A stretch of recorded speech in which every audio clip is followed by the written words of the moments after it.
a part of the programming committee in a manner of speaking, to welcome you all back to Africana for this very important event and talk. And as I keep saying, I hope that we never throw a party that you all don't come to. So far, you have been good with us. You have been good to us. I hope you all continue to be good to us, and we'll continue to strive to make it worth your while to spend your time with us. So thank you all for coming. I would like to thank Donna and the rest of the office staff, Trevor and Renee, and the work study assistant, Lauren, who always hold the fort and put this all together in a way that we just get to do the performance. You know, they do all the preparations, and I cannot thank them enough. I want to thank the chair of the committee and my esteemed colleague, Professor Andre Ase Lumumba, and my fellow member of the committee, Professor Richard Richardson, who frankly have done all the work to put this event together. I've only tagged along. My default value was always yes, so because that's just the way that this happens. So I want to thank them for the work in putting this together. And I want to thank Dr. Leslie Alexander for saying yes to us and working. And I saw the work that went into, you know, getting this all together. And I hope you continue to enjoy your time back here at Cornell. But thank you very much for agreeing to give this very important talk. I definitely look forward to it. And while we were going on about how Professor Ase Lumumba was shut out of her own event. Oh, you're back? I'm back. I'm here through the alternative. Okay, can you hear us now? And we can hear you? I hear you. My computer is still not working, but the laptop is working. Okay. Yeah. So let me, before I hand over to you, I want to thank, Professor Russell Rickford, Russell, for texting me that he could do the introduction, then please let him go ahead. And that's, that's absolutely generous of you. Well, I don't expect anything less, not just as a very dear, colleague, but also as, a member of the field, and just as you, Russell. End of story. So thank you very much. I'll always celebrate that. Yes. So without further ado, Professor Ase Lumumba, please take it over. Russell, I would like you to do the introduction. I just wanted to say that we have an illustrious alumna that we're all proud of, and she's coming back in full glory. There are a few other things I wanted to add, but I think she told me this morning, like Malcolm S, let's make it plain. So I think Russell can take over and introduce her from the text that we prepared. Do you hear me? Yes. Okay, so Russell, go ahead. So much. Thank you very much. Yes, yes.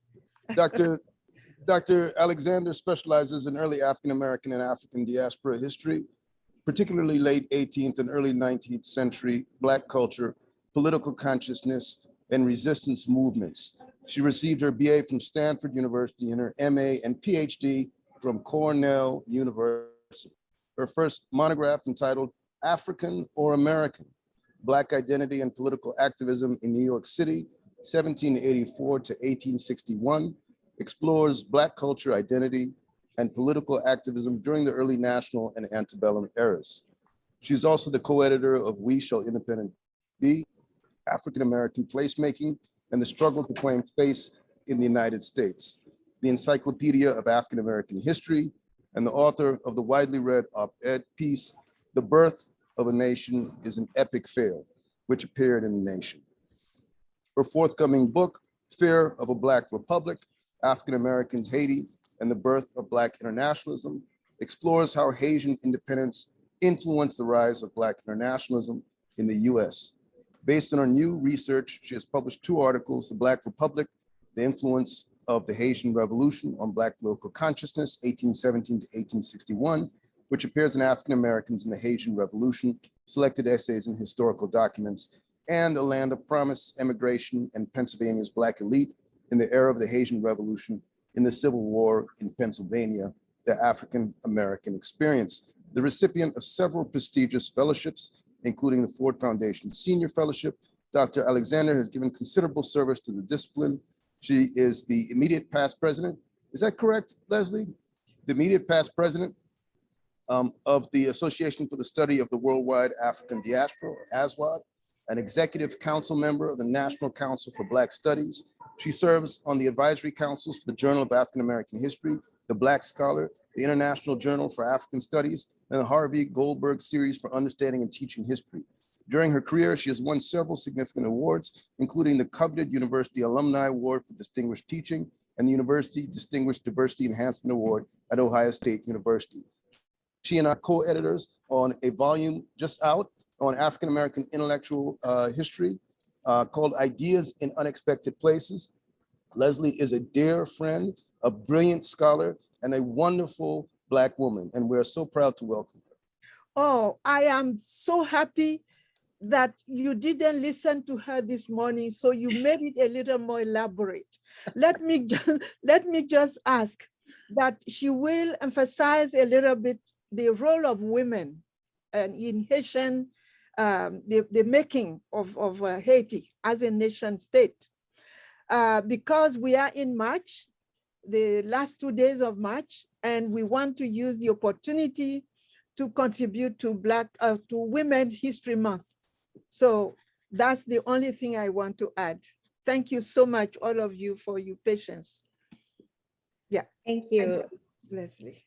Thank you. Thank you so much. Thank you for that extraordinary introduction. It is unsurprising to me that my dear friend, Russell Rickford, would ignore my suggestion to make it plain and to take the opportunity to big up me instead. Thank you so much for that, Russell. I will, acknowledge again that Russ and I just had an opportunity to collaborate on a really extraordinary and exciting volume that has just come out. And it was one of the real pleasures of my career to be able to collaborate with him. So it's very special that he was able to be here. I know he's traveling right now, so I really appreciate you making the effort to be here, Russ, and especially to welcome me back to Cornell with such a beautiful introduction.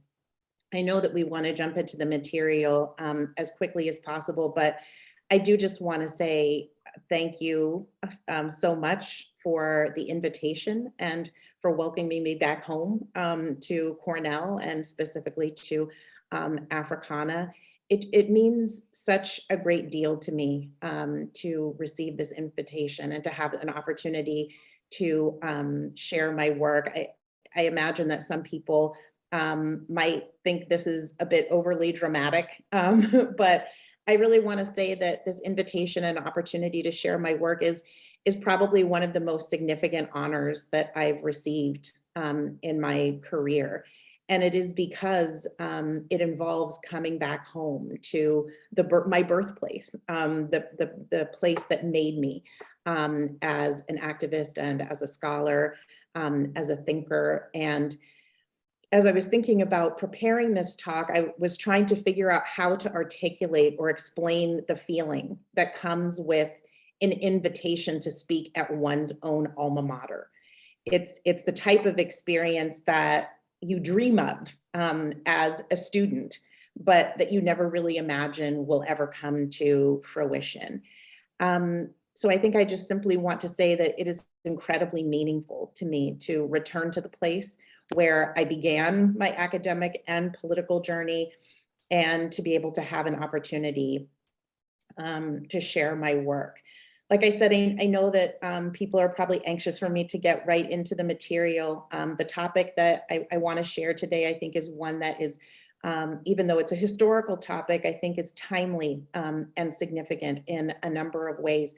But I do want to start with a slightly unorthodox approach, and I will try to get through it and get to the material as quickly as possible. But because I am returning, not just to Cornell, but very specifically to Africana, I do want to take a moment to sort of acknowledge or shout out some of the people and institutions at Cornell that made my work possible. And I want to acknowledge a few people who are here in the audience, but I actually want to take a few moments to talk about a couple of people who aren't able to be with us in person today, but who were profoundly transformational in my career. So I want to talk specifically about Dr. James Turner, Dr. Margaret Washington, and I also want to talk sort of about Africana Studies, the Africana Studies and Research Center at Cornell as an entity and as an institution, and the significance that it has had in my life, and I think in the lives of a lot of folks, some of whom I see in the audience today. So since the Africana Center is the place that invited me to speak, I want to begin by celebrating Africana's founding director, Dr. James Turner. I really want to emphasize and underscore that without him and his vision, we would not be here today. We would not be having just this very simple conversation. Since its inception, Dr. Turner created and sustained the Africana Studies and Research Center as an intellectual and political home where scholars and activists dedicated to global Black liberation could study and learn, but also could grow, thrive, and exchange ideas. And of course, much has changed over the years, but every person who's passed through the doors of Africana, particularly those who I know who came through during my generation, felt that spirit. And we became better human beings because of it. I just want to share briefly the story of sort of my first interaction and encounter with Dr. Turner and with the Africana Center. It's one of those things where even after all these years, I can still picture the scene in my mind's eye. It was a sunny afternoon. I know it's hard to imagine it was Ithaca, but it actually was a sunny afternoon in the autumn of 1992 when I first encountered Dr. Turner. I was a new, eager, young Ph.D. student, newly arrived at Cornell from California. And I thought of myself as a fish out of water in really too many ways. But graduate students across campus were constantly speaking of Dr. Turner in warm, enthusiastic, and frankly, reverent tones. And so one day I just lingered kind of awkwardly in the hallway outside of his office at the Africana Center in hopes of meeting him. Moments later, he emerged and he greeted me with a warm smile and welcomed me into the Africana family. And in that instant, my life was permanently and indelibly altered. Over the next several years, Dr. Turner became a central figure in my life. He was simultaneously a mentor, a comrade, and he even became something of a father to me after my own suddenly passed away in the middle of my graduate career. Although I was already a budding activist scholar when I first came to the Africana Center, under his visionary guidance, my intellectual and political worldview grew rapidly and dramatically. He introduced me to the history of the global Black freedom struggle, the power of Black nationalism and Pan-Africanism, and the centrality of radicalism in the Black liberation movement. He also taught me to find my own political voice and to use it. And I think this will probably, to many of his students who I see are in the audience, this will sound familiar to them. He always urged us to speak truth to power. And he constantly reminded us that even in times of apparent defeat, there is always victory in the struggle itself. I suppose in that regard, he might agree that the Black liberation struggle is indeed a beautiful one. To this day, I carry with me the feeling of home that Dr. Turner created for students and scholars of Africa and the African diaspora, and I often draw upon his words of wisdom to sustain me. I also want to honor Dr. Margaret Washington, my dissertation advisor, who recently retired from Cornell. And she is really the one who taught me how to conduct historical research and how to approach history with love, care, and diligence.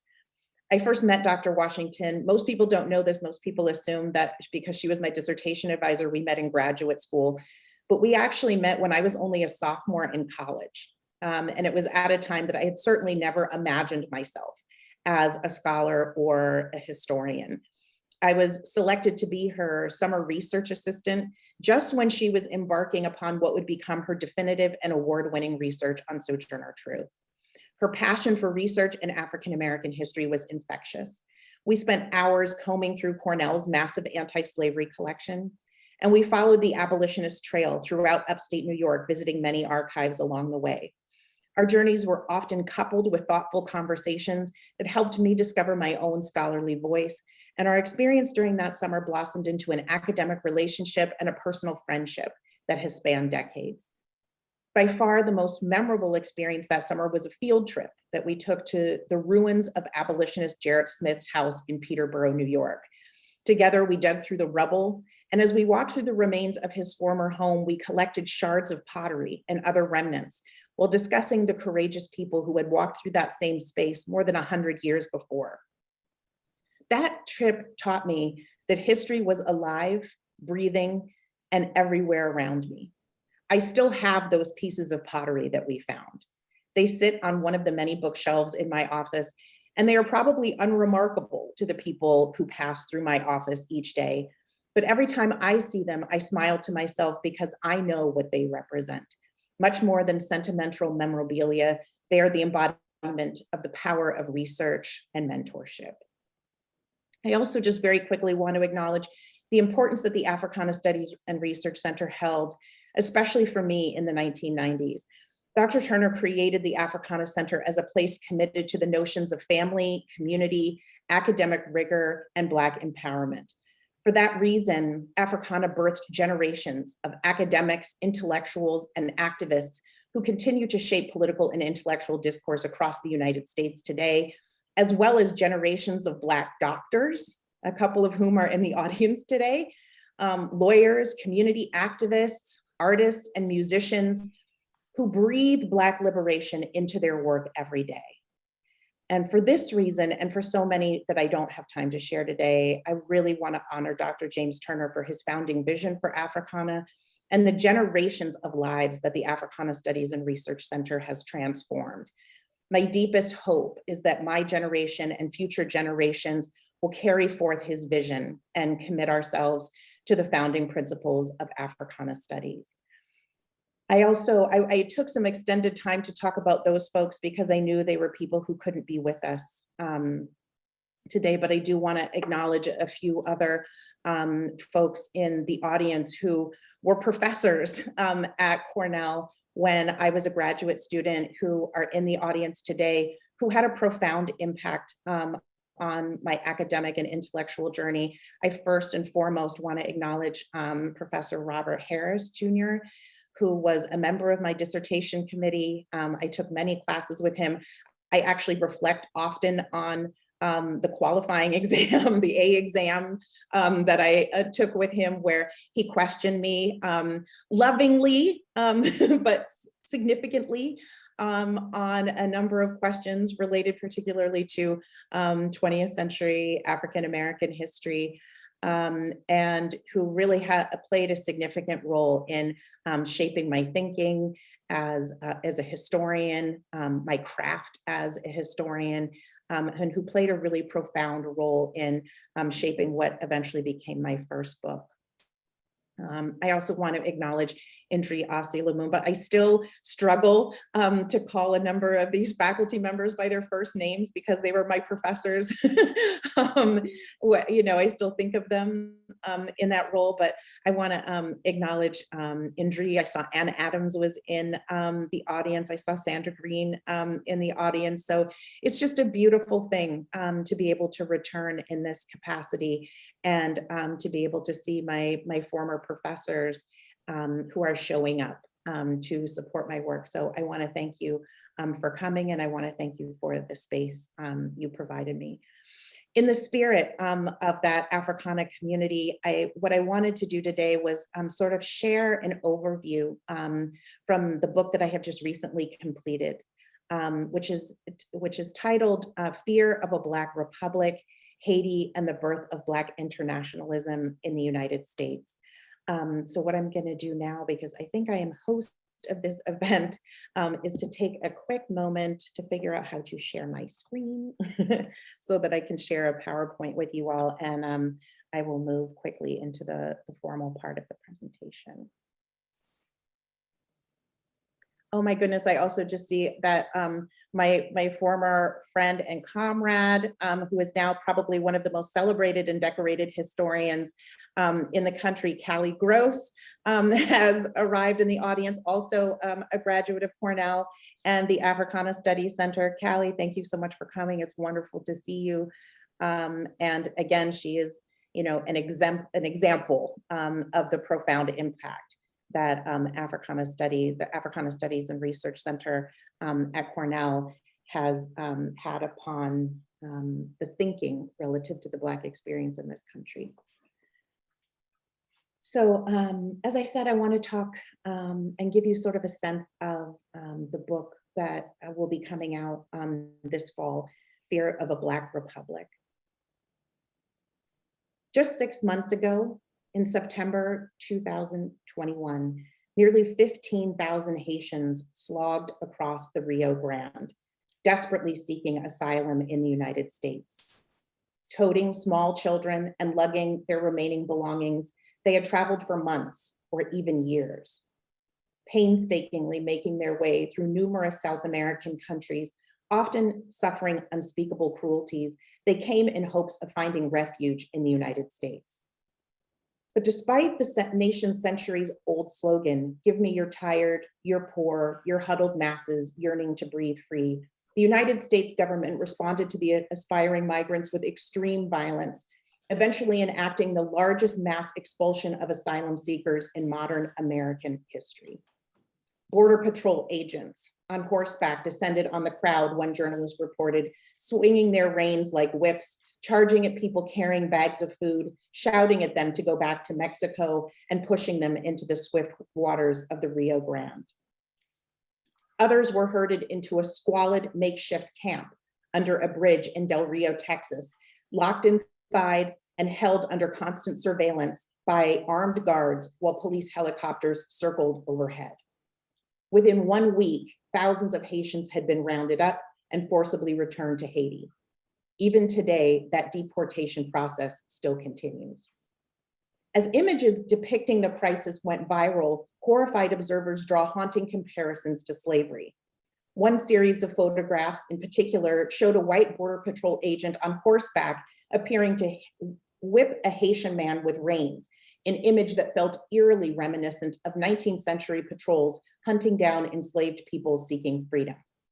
So reminiscent, in fact, that images like these immediately went viral on the internet.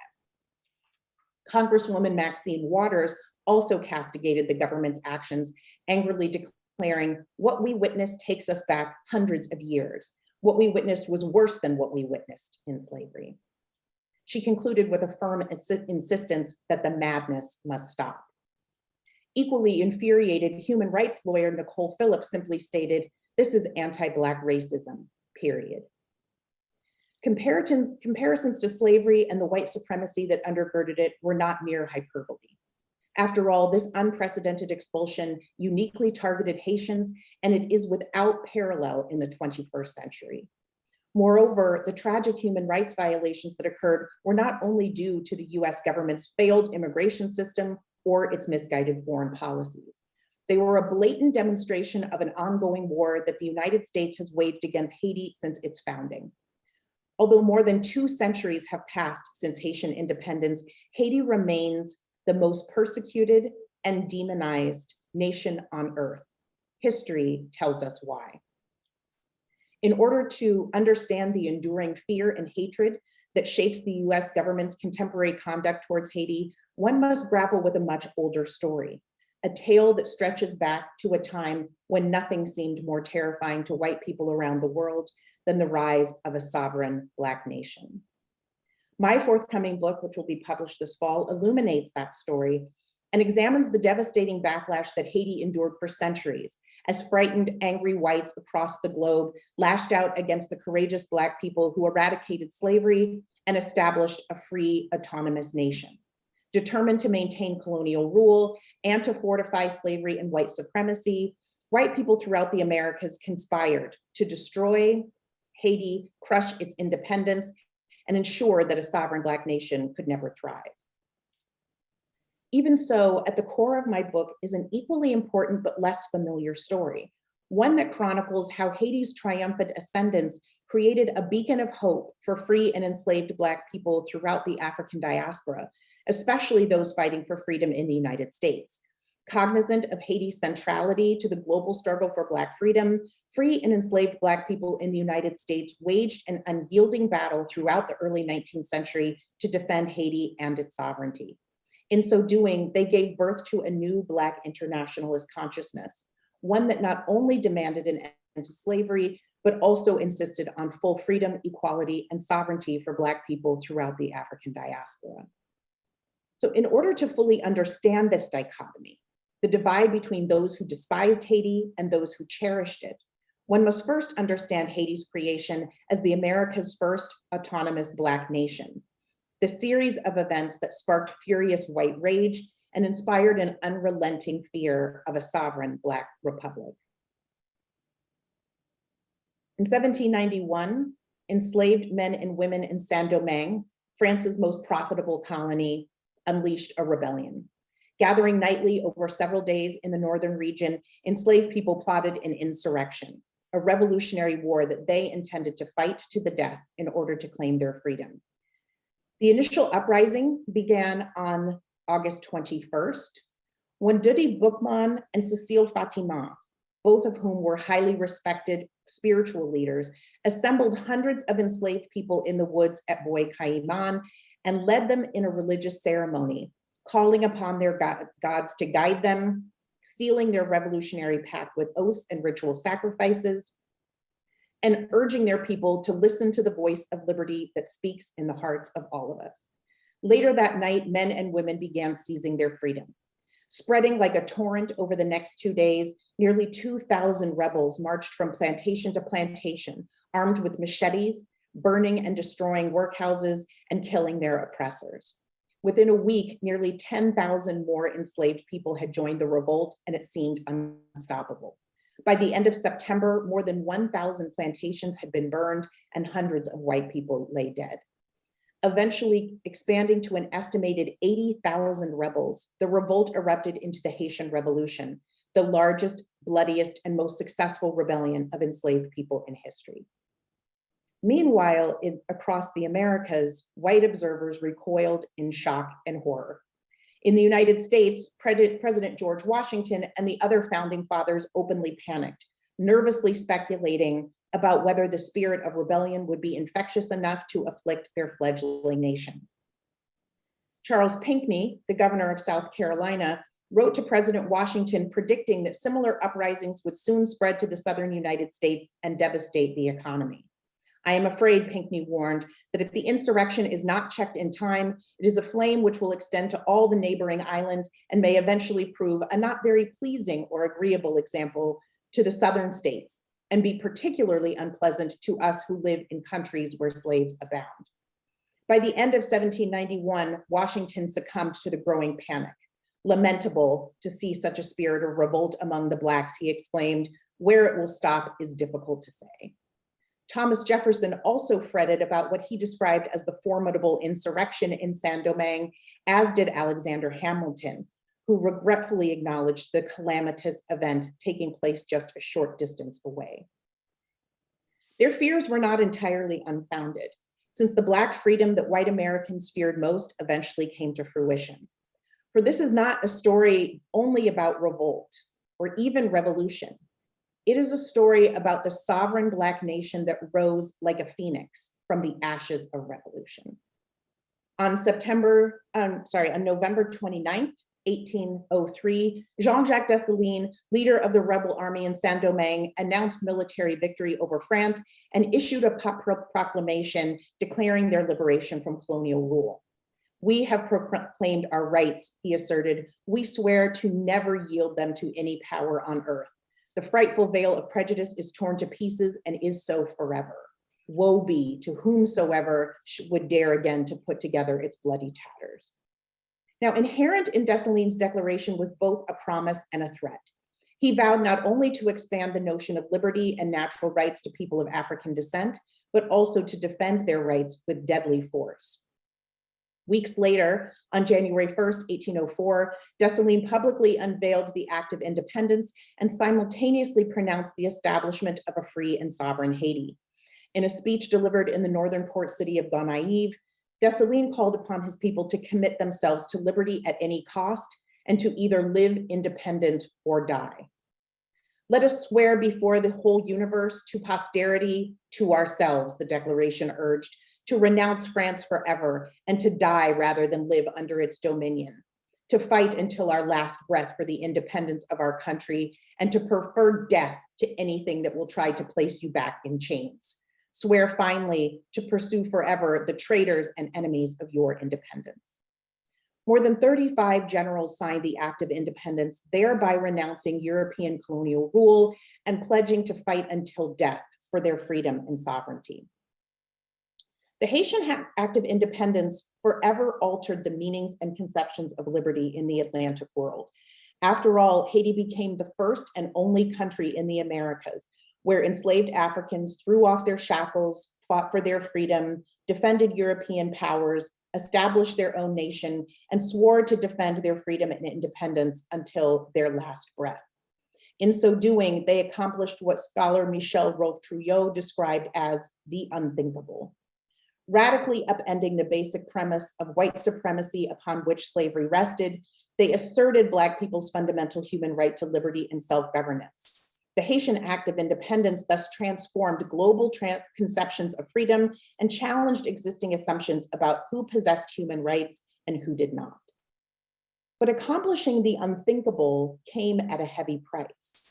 Haiti's triumph represented the physical manifestation of white people's deepest fear, the terrifying possibility that Black freedom and sovereignty might contagiously spread across the globe, devour white society, and subsume the entire planet.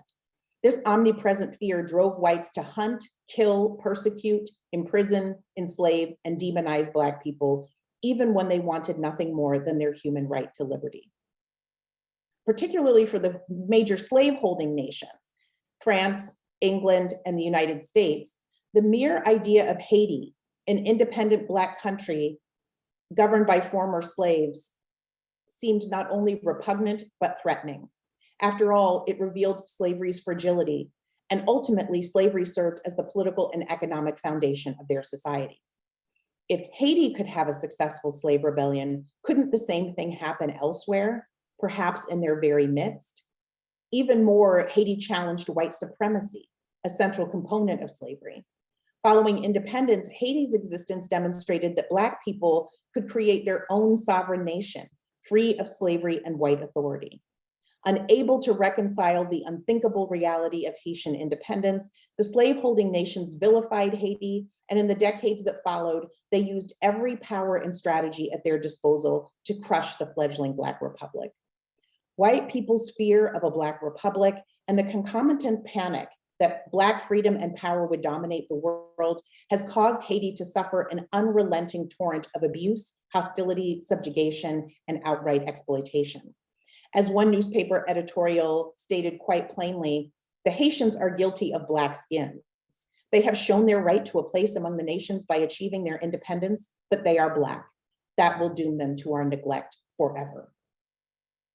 Although those words were written more than 150 years ago, the sentiment still rings true in the 21st century.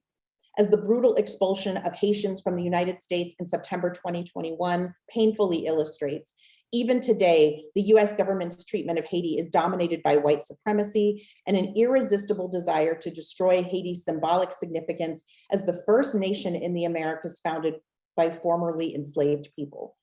Haiti's mere existence as a nation was born from a revolution which overthrew the masterdom of the white race and therefore remains deeply offensive to white political leaders and ordinary citizens across the globe.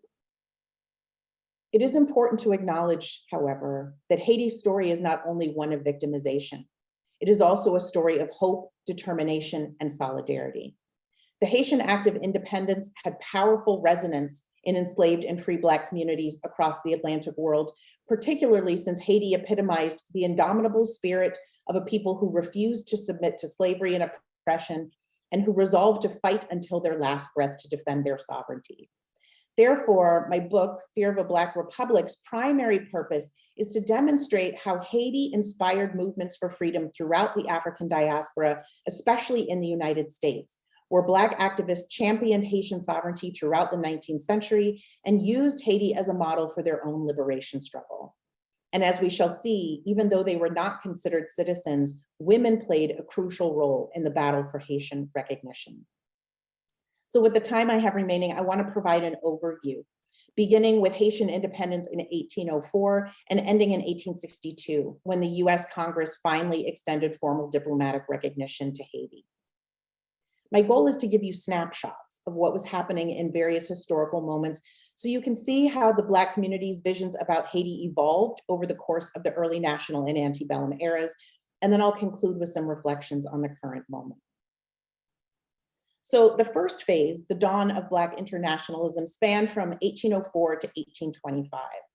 And of course, quite naturally, this era begins on January 1st, 1804, the moment when Jean-Jacques Dessalines issued his formal act of independence, establishing Haiti as the first sovereign Black nation in the Western Hemisphere. Immediately following the declaration of Haitian independence, Black people across the Americas excitedly hailed its success and prayed that sovereign Haiti would silence all those who claimed that Black people were not fit for freedom and self-rule. Most white people, however, watched in horror as formerly enslaved people brazenly claimed their freedom and sovereignty.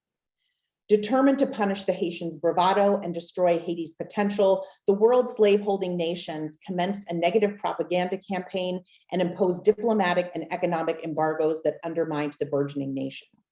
In 1806, for example, the United States Congress levied an economic embargo against Haiti on the grounds that there was a fundamental evil to be dreaded in Haitian independence, since Haiti was home to a nest of depraved and ferocious monsters who, if left to themselves, would be the scourge of the American seas. Ultimately, they elected to proceed with the ban since they believed that any measures which have a tendency to make Haiti a free and independent state help toward the creation of a stronghold of pirates, robbers, and Black buccaneers. Now, Black leaders in the United States responded to such attacks in various ways. A few bravely seized the power of the press, drawing insightful parallels between the Haitians' fight for freedom and the battle that white Americans waged in 1776 for their own independence. Perhaps the most powerful example of this strategy appeared in May 1804, just months after Haitian independence, when an anonymous writer known only as an injured man of color published a series of articles in 2 New York City newspapers. His plea for Haiti used a shrewd rhetorical strategy, one that future generations of Black activists routinely employed. He appealed to the revolutionary spirit that persisted in white America following their own successful Haitian revolution and drew a compelling parallel between the battle for US independence from England and the Haitian struggle against French rule. Is not the cause for which the Haitians fought the same in principle with yours, he asked? If your cause was just and honorable, was not theirs the same? Drawing upon the US rebels' rallying cry of liberty or death, the injured man further highlighted the core contradiction between slavery and a human being's fundamental right to liberty. After all, he pointed out, the Americans might have felt enslaved by English rule, but the Haitians had been actual slaves, and therefore they had an even more compelling right to fight for their freedom. So while some activists drew upon their literary prowess, others sparked armed uprisings.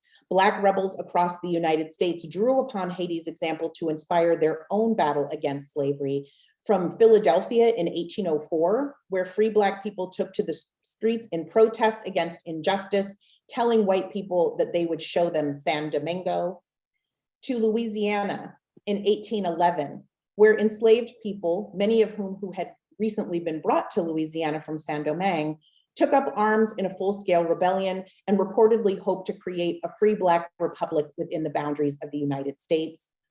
Then, of course, to South Carolina in 1822, where free and enslaved Black people plotted an uprising that would liberate enslaved people and bring them to sovereign Haiti, where they would live in freedom.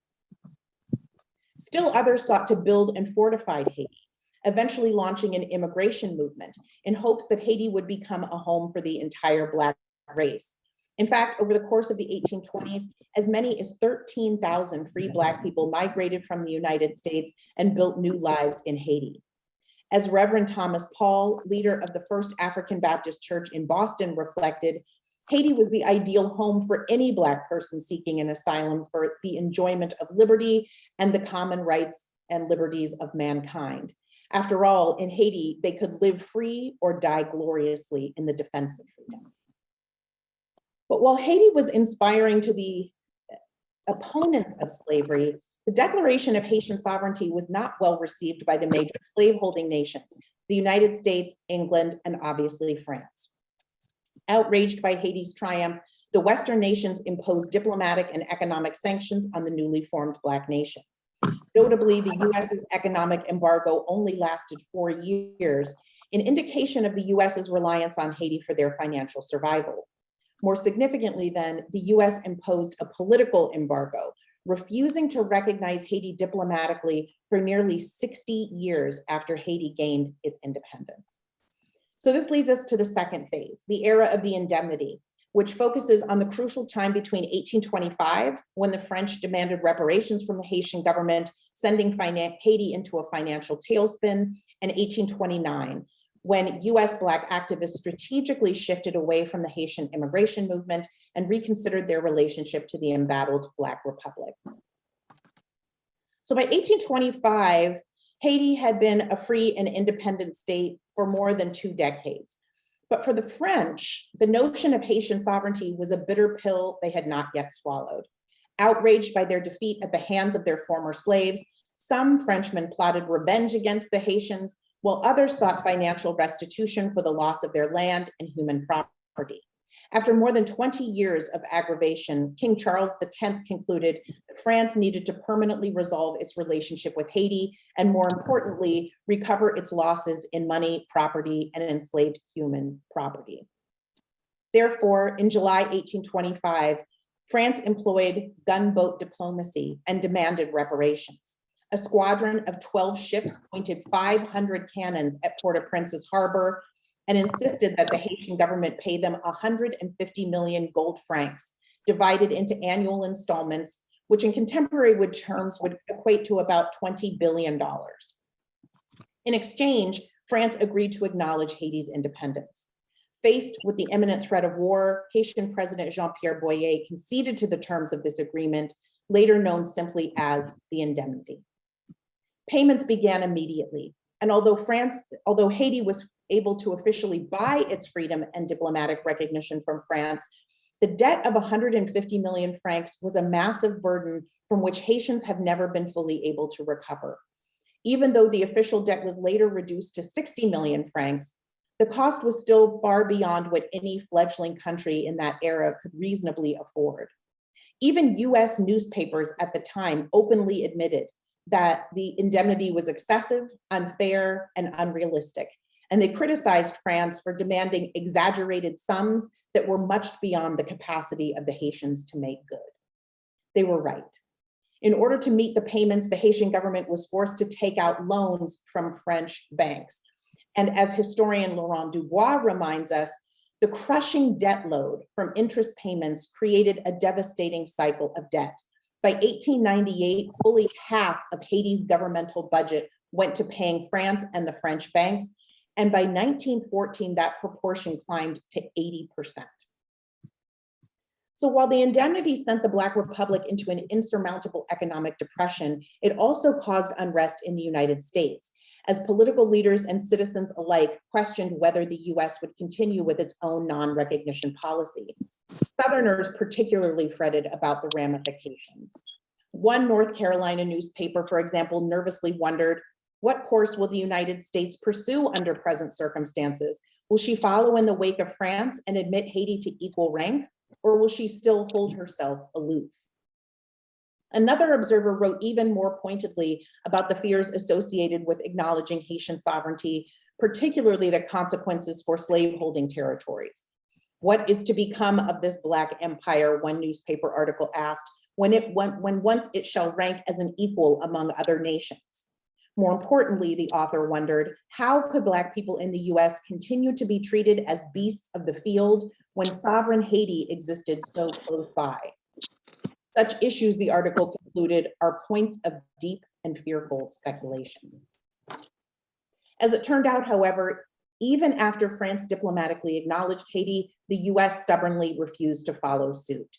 Undoubtedly, the US government policy towards Haiti was driven by Southern politicians and slaveholders' desires. In the wake of various slave revolts in the United States, Southerners worried that recognizing Haiti would be a tacit endorsement of slave rebellion and therefore ferociously opposed the idea of establishing formal diplomatic relations with the Black Republic.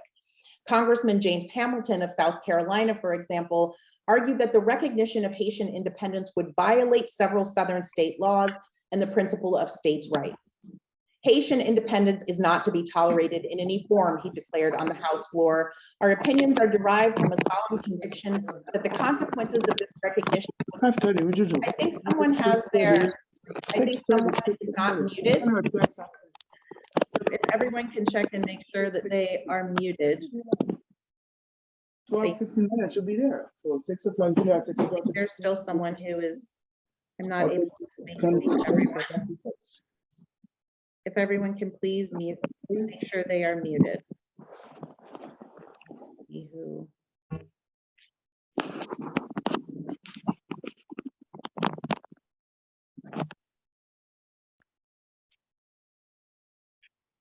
Donna, maybe you can help me identify the person who is not muted. I'm trying to find the mic that's on. I just found it. I was trying to just sort of ignore it at first, but it's gotten so noisy I can't speak over it anymore. I think we're good. Okay, thank you. So Congressman James Hamilton of South Carolina, for example, argued that recognition of Haitian independence would violate several Southern states and the principle of states' rights. Haitian independence is not to be tolerated in any form, he declared on the House floor. Our opinions are derived from a solemn conviction that the consequences of this recognition would be fatal to our repose and produce a concussion, which must either end in the annihilation of these states or the destruction of the power of the general government. But despite political opposition in the halls of Congress, Black activists strongly supported Haitian independence, and their endorsement remained consistent throughout the antebellum era, a position that was deeply connected to the freedom struggle in the United States. Black abolitionist William J. Watkins Sr., for example, delivered an emotional address in 1825 celebrating Haitian sovereignty. Our feelings upon this occasion are unutterable, he exclaimed. The joy which swells in our bosom is incommunicable. For Watkins, Haiti's sovereignty signaled a hopeful future for the entire Black race. Of all that has hitherto been done in favor of the descendants of Africa, he reflected, I recall nothing so fraught with momentous importance, so pregnant with interest to millions yet unborn as Haitian independence. But despite political opposition in the halls of Congress, for activists like Watkins, the US's refusal to recognize Haiti had not only threatened Haitian sovereignty, it also bolstered the South's mission to strengthen slavery. As a result, the Black leadership routinely defended Haiti and honored the Haitian Revolution and the new republic in speeches and newspaper articles. Perhaps the most obvious examples during this era came from Freedom's Journal, the first and only Black newspaper at the time. And this is a heading from the very first issue of Freedom's Journal, which, as you can see here, the first issue appeared on March 16th, 1827. And it ran for about a year and a half. And actually, if you look in the third column at the very top, you can actually see a reference to the establishment of the Republic of Haiti. In the very first issue, as you can see here, and there were actually a number of articles in the first issue that spoke about Haiti, Freedom's Journal discussed Haiti at length, but nearly every issue over the course of the paper's life contained substantive discussion of Haiti, typically in editorials that exalted Haiti's potential, praised the Black nation as a Garden of Eden, and prophesied that Haiti's success would bring the eventual destruction of Haiti throughout the Americas. Freedom's Journal even endorsed a fairly radical notion regarding the role of women in the struggle for Haitian independence by running a series entitled The Haitian Tale, a fictional account of the Haitian Revolution, which depicted a woman, Teresa, as the real heroine whose courage brought about the Haitian victory in the revolution. But as the 1820s came to a close, Black leaders increasingly began to express serious reservations about the situation in Haiti. Perhaps most disappointing was President Boyer's decision to accept the indemnity, since his actions seemed to negate the armed struggle against slavery. Worse, Boyer instituted extreme taxation plans in an effort to offset the indemnity, a decision that caused severe economic distress and political upheaval. One Freedom's Journal article, for example, expressed frustration with what it described as the very questionable character of the late transaction with France. And it further maintained that the indemnity had dishonored the Haitian Republic and Boyer's policies had devastated the nation. Ruin stares everybody in the face, the author flatly stated. Should this policy of the government be continued, we shall have to leave the island. Now, as this quote suggests, the immigration movement, which had commenced with promise and enthusiasm, soon showed signs of weakness and decay, in part because the indemnity crushed Haiti's economic viability. So by 1829, the immigration movement had largely collapsed. So this leads to phase 3, the battle for diplomatic recognition, which focuses on the period between 1830 and 1848. So clearly by 1830, conditions in Haiti had reached a crisis point. In the wake of the indemnity, the decline of the Haitian immigration movement, and President Boyer's failed policies, Black activists floundered, unsure how to respond. Should they abandon the Black Republic, try to resuscitate the immigration movement, or simply remain silent and watch events unfold? In the early 1830s, no one knew. In fact, the Black leadership's ambivalence was so contagious that Mariah Stewart was one of the few remaining Northern Black activists willing to champion Haiti's cause. Now, of course, in many ways, Mariah Stewart was a lone wolf. Remarkable conservatism persisted in the abolitionist movement during this era, and as an outspoken woman, Stewart routinely suffered persecution for speaking on political matters. But this did not stop her from criticizing US foreign policy toward Haiti. In October 1831, she published an article entitled "Religion and the Pure Principles of Morality." Now, nothing in the title suggested that she intended to write about the Haitian struggle for freedom, but it was clearly on her mind. Because for Stewart, the pure principles of morality dictated, among other things, that the United States should deal kindly and fairly with its neighbors, including the Black Republic of Haiti. Frustrated with the US government's refusal to recognize Haitian independence, she lambasted white racists who denied Haiti's sovereignty and even predicted that Haiti's enemies would suffer the wrath of God. "O ye great men of America, ye rich and powerful ones," she wrote, "you have acknowledged all the nations of the earth except Haiti. You may kill, tyrannize, oppress as much as you choose until our cry shall come up before the throne of God. For I am firmly persuaded that he will not suffer you to quell the proud, fearless, and undaunted spirits of the Africans forever. For in his own time, he is able to please our cause against you and to pour out upon you the 10 plagues of Egypt." About a year later, powerful men threatened by Stewart's success drove her out of the abolitionist movement, and she retired from the public eye. Following her departure, a disturbing silence settled over the Black leadership regarding Haiti. For about 5 years, between 1832 and 1837, there is no indication that Black activists spoke publicly about Haiti or argued in favor of recognizing its independence. There was certainly no mention of Haitian immigration. Instead, as they struggled to forge a new relationship with Haiti, they elected to say nothing at all.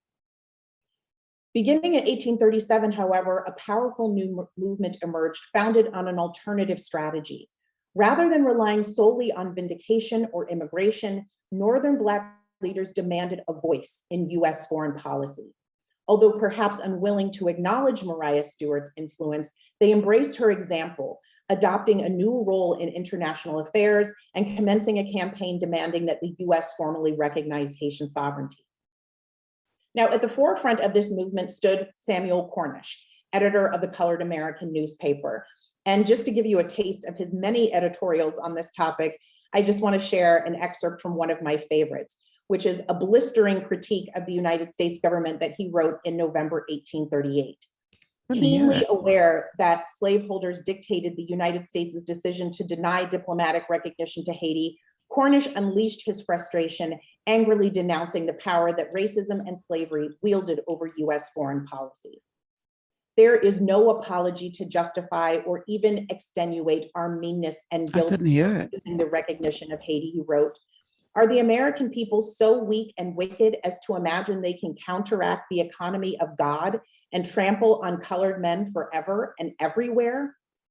Outraged that slavery's reach extended across the ocean to condemn Haiti, the only sovereign Black republic in the Americas, Cornish resolved to extract justice. Haiti must be acknowledged, he wrote.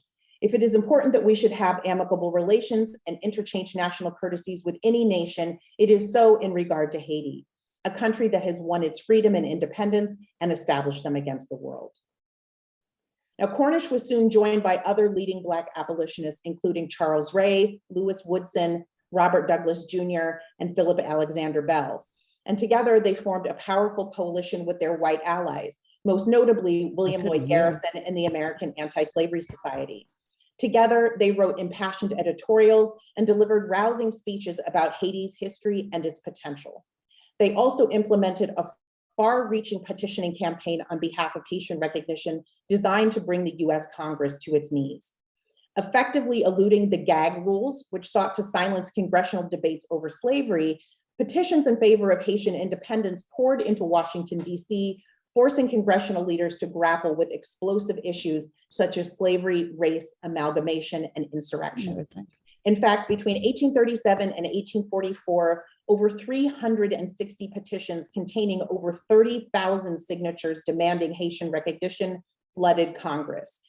And here is perhaps where women's roles became most obviously felt, because over 45% of the signatories on these petitions were women. A fact that I think is particularly significant given the fact that women obviously at the time were not considered full citizens. So I'm just going to share very quickly a couple of images from some of the petitions themselves so that you can get a sense of what these petitions look like. On the left side of your screen, this is a petition that came, that had about 262 signatures on it for the recognition of the independence of Haiti. What they typically did in these situations, as you can see on the right side, is have pre-printed information circulated by the American Anti-Slavery Society, and then they would simply collect signatures, sometimes hundreds. Some of them had as many as 600 signatures on one petition, and send them into Congress. What you'll notice on a number of these petitions is that sometimes women sent petitions in separately. So you can see on this particular image, this says the undersigned women of the town of Acton in the Commonwealth of Massachusetts. And then thereafter, a whole slew of signatures would follow. Sometimes they would also say the undersigned ladies. So that was interesting to see situations where they referred to themselves either as women or as ladies. In other cases, they would actually sign petitions together, men and women together. So in some cases, they would send gender segregated petitions, and in other situations, they would send them together. So you can see on this, this particular petition that came from Ashtabula County in Ohio, the men signed on the left side and the women signed on the right side. I thought some of you, since we're here at Cornell and in Ithaca, you might want to know that there were petitioners that actually came directly from Ithaca. This is an example of one that had 121 signatures. And of course, here you just see the first page of this, but you can see up at the top, the undersigned citizens of the Ithaca in the county of Tompkins. So these petitions came from all across the country. And I want to draw attention to a couple that have the names of kind of some famous abolitionists on it. This one I was particularly excited to find. In fact, my former graduate school colleague and dear friend, Michelle Scott, who is in the audience, was actually with me in DC shortly after I found Sarah Parker Remond's signature on this particular petition. So she happens to know how excited I was about this. Sarah Parker Remond signed this particular one. If you look a few names down, you can see her father, John L. Remond. Her brother, Charles Lennox Remond, who was also a famous abolitionist, signed a different petition, but he was also involved in the movement as well. And then just very quickly on these petitions, on the image on the left, you can see sort of a slew of sort of the who's who of abolitionists. This was a petition that came out of Boston. I couldn't hear a So thing. here you I can was just see watching. the name of William Cooper Nell. You can see William Lloyd Garrison. I think it's the sixth name down. You can see here Frederick Douglass signed this particular petition. And then on the right side, this is a petition that came from New York City. And again, it kind of contains a who's who of leading abolitionists at the time. So the 1, 2, 3, 4, this again, the sixth name down is David Ruggles. For those of you who are not familiar, David Ruggles was one of the conductors on the Underground Railroad. So I had a little chuckle about the fact that David Ruggles refused to give his street address when you can see where everyone else's was. But you can also see the names of Charles Ray, John Jay, who was a prominent white abolitionist. Same with Lewis Tappan, who's a couple of names down. And then towards the bottom, Thomas Van Rensselaer, who was a distinguished Black abolitionist of the era. So you can see that these petitions contained sort of foot soldiers of the movement, but were also contained sort of a who's who of leading abolitionists of the day. Now, despite their best efforts, the abolitionist coalition encountered defeat in Washington, as pro-slavery congressional leaders either dismissed the petitions or referred them to committees that were chaired by prominent slaveholders where they languished. So the failure of the congressional campaign led to a fourth phase, the limits of Black Utopia, which focuses on a period between 1848 and 1858, a decade when Black activists reassessed their strategy. Now, disgusted by US policy at home and abroad, some free Black leaders, such as newspaper editor Samuel Cornish, who I've already mentioned, and Charles Ray, reconsidered the Haitian immigration movement, urging their brothers and sisters to cast their fate with the Black Republic. Enslaved people in many parts of the South also clung to this same strategy, singing songs of freedom that identified Haiti as their promised land. And there's actually a section in the book, it's one of my favorites, where I trace a song that traveled along the eastern seaboard for nearly 30 years, taking root in enslaved communities who lifted up their voices, celebrating the image of Haiti as their Black utopia. Despite Black people's hopes and aspirations, however, the Haitian government began crumbling under the pressure of the indemnity and financial mismanagement. As 1843 dawned, the Haitian people rose up against Boyer's oppressive policies and ousted his regime. And over the next 5 years, considerable political turmoil plagued Haiti as one short-lived presidency followed another, casting doubt throughout the Atlantic world about whether Haiti would survive and if Black people possess the capacity for self-governance. Worse, in the aftermath of the Dominican Republic's successful bid for independence, the United States government plotted to conquer Haiti and reimpose slavery. As one newspaper editorial observed, Haiti, that hated Black republic, so long an eyesore to the slaveholders, is a dangerous neighbor to our southern states. It must be resubjugated and the white man again put in possession of the island. Meanwhile, the New York Herald gleefully prophesied that US President James Polk would expand slavery to the entire island of Hispaniola. We have no doubt, one editorial wrote, that Mr. Polk will perform his duty to his country, to his age, to his destiny, and to the great principles of Republican progress. The Black and bloody republic will be overcome by the white and more civilized races of the other. In a chilling celebration of US imperialism, the article concluded with an assertion of US domination over Haiti as a simple demonstration of divine manifest destiny. The United States, the author argued, favored by God and nature, is surely marching to accomplish that great destiny which is allotted to her to fulfill the union and incorporation in one great and mighty republic, the whole continent of North America, with the islands thereunto naturally belonging. But such plans did not immediately come to fruition, in part because in late 1847, the Haitian Senate appointed a new president, Faustin Soulouque.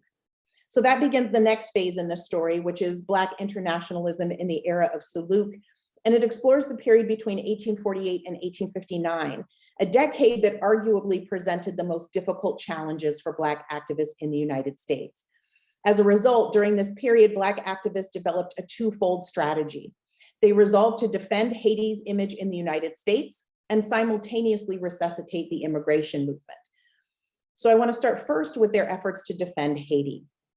Shortly after Faustin Soulouque commenced his presidency, white politicians across the Atlantic world brutally castigated him, arguing that he was too ignorant and too violent to be even considered a respectable leader.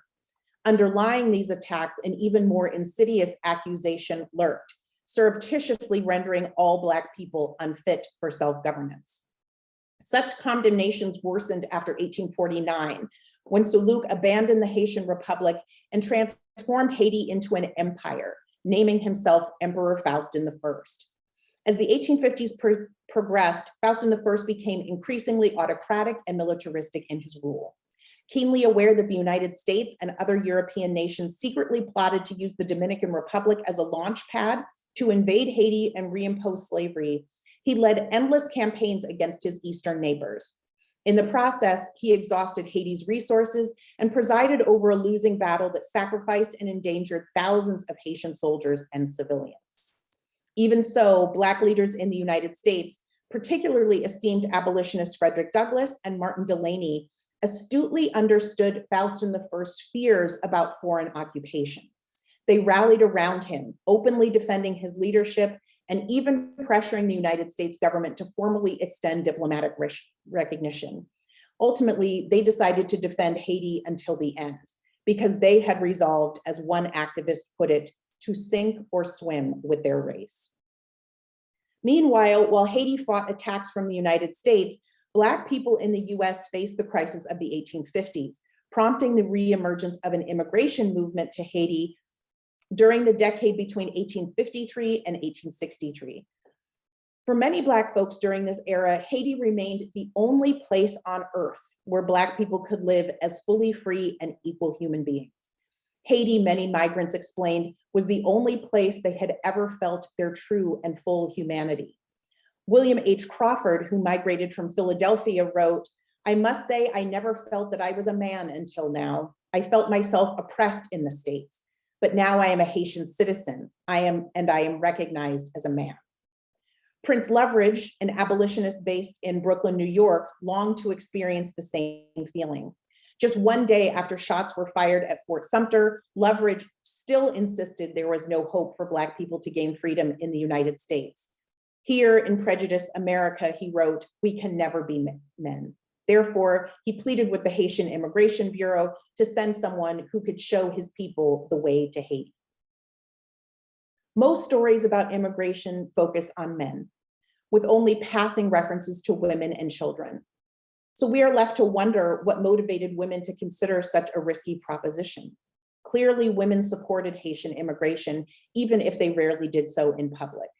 Mariah Hamilton, for example, a recent migrant to Port-au-Prince, sent an open letter back to the United States, urging more Black people to join the movement and come to Haiti, where they would find a warm reception. But what inspired Mariah Hamilton to go, and what challenges might she have endured along the way that went unmentioned? While the historical record provides few insights about Black women's political views regarding Haitian immigration during this era, Miss Paulian, a young woman who delivered an impassioned speech in 1861, provides us a brief insight into why at least some women might have been willing to sail for the Black Republic. In order to understand her story, we have to go back to sometime in 1854, when she, as a 16-year-old enslaved girl, fled from bondage in Alabama. Out of concern for the safety of those who assisted her, she shared nothing of how she escaped. We don't even know her first name. We only know that with some assistance, she found her way to the north, suffering hunger, thirst, and cold. Over the next 7 years, the girl, who named herself Miss Paulian, adjusted to a life as a self-emancipated woman. And on the surface, she appeared to be a success story, a former slave who found freedom, education, and opportunity in the North. And yet she apparently felt very differently about her life in the Northern United States. When she attended a meeting at Zion Baptist Church in New York City in September 1861, she shared the tale of her life in slavery. Although the details were not reprinted, her horrifying saga reportedly elicited many tears from her listeners, particularly from the female portion of the audience. But her message was not limited to slavery.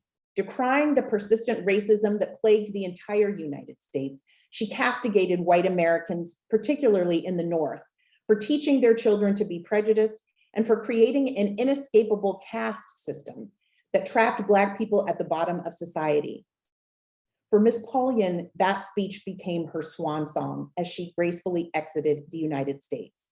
She had concluded she could no longer endure the omnipresent racism and discrimination that characterized life in the United States, and she announced that she was leaving for Haiti within 2 days. We know nothing of her fate. Did she find what she hoped for in Haiti?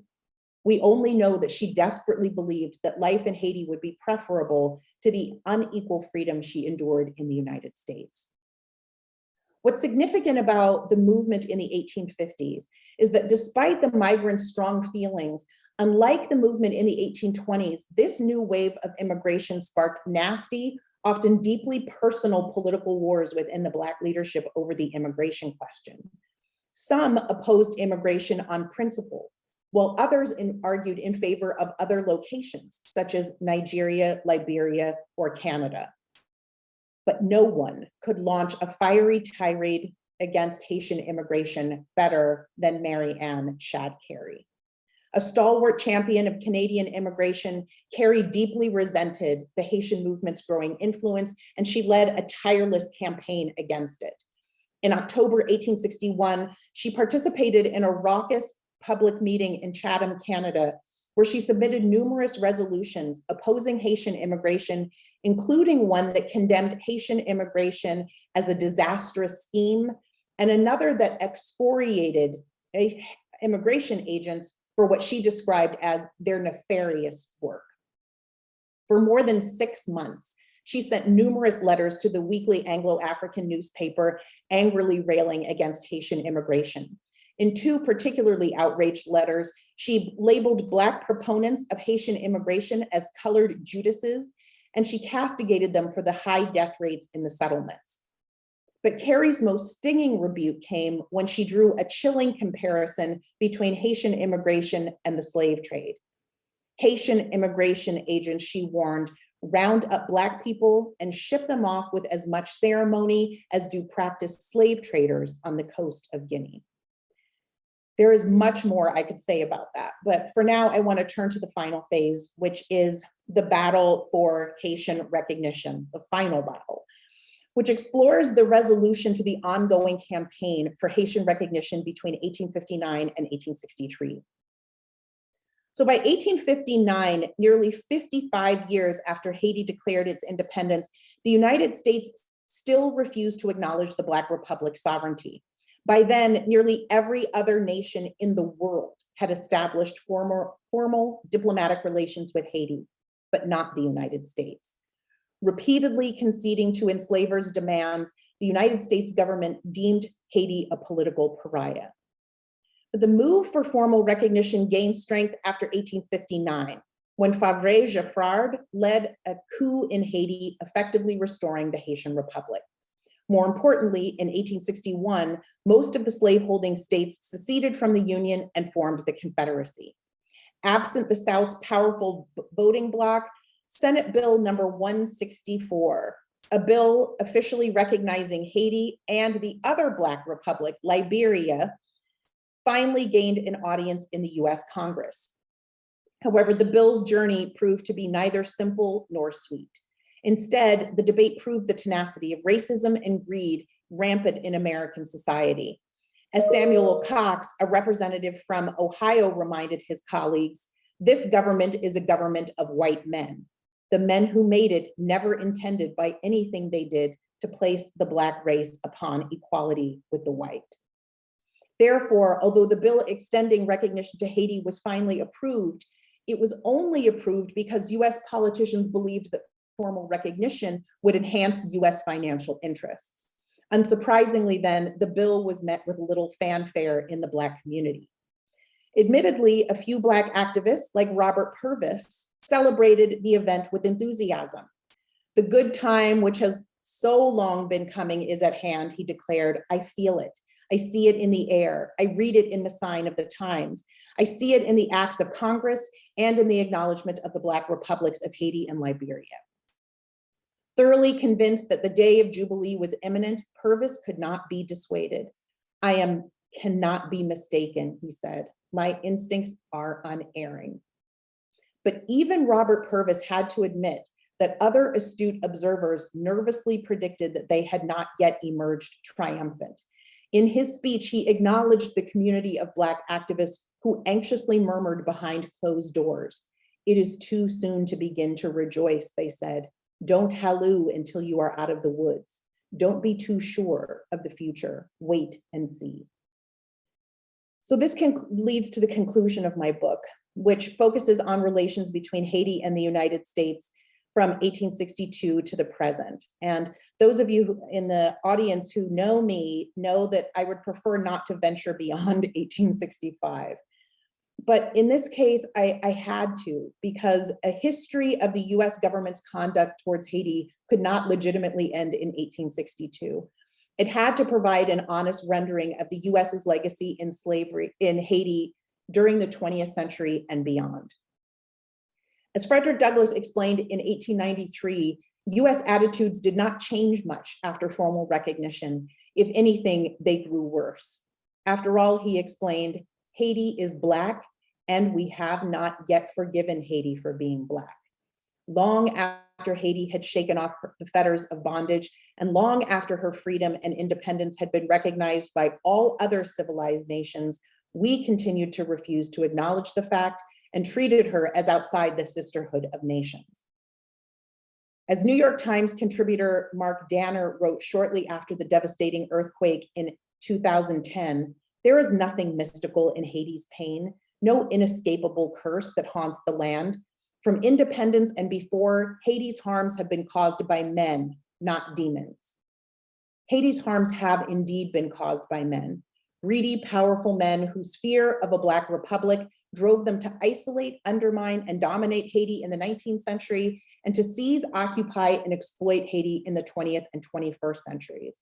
In the modern era, Haiti has become a target for conquest, occupation, and control by Western nations, particularly the United States. Gaining US diplomatic recognition, which had once seemed beneficial, ultimately exposed Haiti to foreign manipulation and intervention. Just as avaricious Americans had hoped in 1861, formal recognition eventually enabled the United States, as one diplomat described it, to hold Haiti in the hollow of our hand. Less than a decade after the United States acknowledged Haitian sovereignty, US politicians and businessmen set their imperialistic eyes upon the Black nation. Following the outbreak of World War I, the US government used the burgeoning global conflict to justify intervention, eventually, seizing control over Haiti politically and economically. The US government occupied and ruled Haiti by force for nearly 2 decades, from 1915 to 1934. Although many people in the United States today are unaware that the US government occupied Haiti in the early 20th century, many Haitians remember it all too well as a time that witnessed the restoration of virtual slavery, Marine Corps massacres and terror, the dismantling of the constitutional system, and the takeover of Haiti by US corporations. They were right. During its 19-year occupation, the US government rewrote Haiti's constitution, controlled the nation's customs, collected taxes, forced chain gangs to construct roads, and used brute force to maintain its rule over civilians, demanding the formation of a police force whose primary purposes included policing and controlling the Haitian people and preventing political independence, all of which benefited the United States in significant ways. Meanwhile, US corporations feasted on Haiti's natural resources. During the occupation, US companies were allocated 266,000 acres of Haitian land, which they used to establish plantations of rubber, bananas, sugar, mahogany, and other tropical produce. In that process, an estimated 50,000 Haitians were removed from their land. Although military troops finally withdrew from Haiti in 1934, the US government retained fiscal control over the country until 1947, when Haiti finally paid off its loan to the United States. To do so, however, Haiti depleted its gold reserves, leaving the country bereft of resources and ripe for future economic exploitation. By the middle of the 1950s, Haiti had already begun borrowing from foreign banks again, and Haiti's external debt was at its highest in history. Now, as the Cold War commenced, the US government continued its interference in Haiti with devastating consequences. From 1957 to 1986, the United States repeatedly endorsed and propped up the Duvalier regime, which ruled the nation with an iron fist. Throughout that era, Haitians suffered under dictators Francois, also known as Baby Doc Duvalier, and Jean-Claude Baby Doc Duvalier, a father and son team that openly murdered their political opponents and stole millions of dollars from the Haitian treasury. The US government ignored the Duvaliers' violence, corruption, and human rights violations, and the US military even provided formal training to the Tonton Macoute, which you can see on the right side of your screen, the Duvaliers' brutal paramilitary force. Ostensibly, the Duvaliers enjoyed the United States' backing because of their alleged anti-communism, but in reality, US policy continued to be driven by the economic opportunities Haiti offered American businesses. Thus, for 3 decades, spanning 7 presidential administrations, from Dwight Eisenhower to Ronald Reagan, the United States government harnessed the terrifying specter of communism to justify its patronage towards the Duvalier regime. Now, over the last 40 years, Haiti's reputation as a country marred by corruption, poverty, incompetence, and ignorance has only intensified, as has the United States' thirst for power and profit at Haiti's expense. During the 1970s and 1980s, US policies drove Haiti's economy into a devastating downward spiral as American financial investors convinced Haitian leaders to reduce Haiti's focus on agriculture and shift the economy towards manufacturing and export. Haitians suffered immeasurably from this plan. Agricultural production dropped precipitously, forcing the nation into a dependent and vulnerable economic position in the global market. Soon, many Haitians began fleeing their country in a desperate bid for survival. Foreshadowing problematic cycles of economic crisis, migration, and deportation, the US government under Ronald Reagan imposed a punitive crackdown on Haitian asylum seekers, a policy that continued under George H.W. Bush and Bill Clinton, and even continues today. Although the United States caused the economic crisis, the US government would not and still will not allow Haitians to escape it. Most who sought refuge in the United States were captured at sea and returned to Haiti, while others were remanded to detention centers. During the Clinton administration, the US government turned away 37,000 Haitian asylum seekers, in most cases using Coast Guard ships to intercept refugees and transfer them to Guantanamo Bay. At one point, Guantanamo held more than 12,000 Haitians in rudimentary barracks surrounded by razor wire and guard towers. Policies did not improve, quite surprisingly, following the devastating earthquake in 2010 that took 300,000 Haitian lives. Instead, the US government under President Barack Obama and Secretary of State Hillary Clinton continued to manipulate Haiti in order to advance US interests. Not only did Hillary Clinton travel to Haiti to persuade Haitian leaders to suppress the minimum wage to assist US corporations, but funds ostensibly sent to aid Haitian recovery simply vanished. Years after the earthquake, an estimated 400,000 Haitians still lived in crude provisional camps, while nearly 90% of the funds raised after the earthquake went to US corporations, non-governmental organizations, and private international contractors. But most of the money was funneled into the Pentagon. A whopping $465 million of the relief money went to the Pentagon, one report revealed, which spent it on the deployment of US troops, most of whom never set foot on Haitian soil. Even the United Nations admits that only 9% of the aid went to the Haitian government and less than 0.5% went to Haitian organizations. In addition, like the 4 presidents before him, Obama also increased deportations of Haitians from the United States starting in September 2016, claiming that Haiti had improved sufficiently. Following the earthquake, the US government announced that the Department of Homeland Security and ICE, the Immigration and Customs Enforcement, would be removing Haitian nationals from the country. As President Obama reached the end of his second term in office, immigration facilities had become so overrun with Haitian nationals that migrants had been moved to criminal jails in violation of international norms. Which brings us to where this talk began, the tragic, infuriating events in September 2021, when mounted US Border Patrol agents abused Haitians seeking asylum, and the US government under Joseph Biden unleashed the most stringent mass deportation in modern American history. Miraculously, despite all efforts to decimate and exploit Haiti, the people are still fighting for their freedom and sovereignty. As Haitian author and activist Eveline Trouillot brilliantly reflected, Haitians battle in the streets throughout the country, refusing to abandon the struggle that began long ago. Even now, Haitian protesters have taken to the streets, demanding a fair and livable wage for factory workers. As Trouillot explains, Haitians are fighting for another type of government, a state that will listen to their needs, a government that will not use public money for individual interests. Haitian children, she emphasized, need to eat properly. They need to go to school like other children. They need to live in decent housing. Haitian parents need to be able to take proper care of their families, to educate themselves, to work and live normal lives without fear, without needing to flee their country.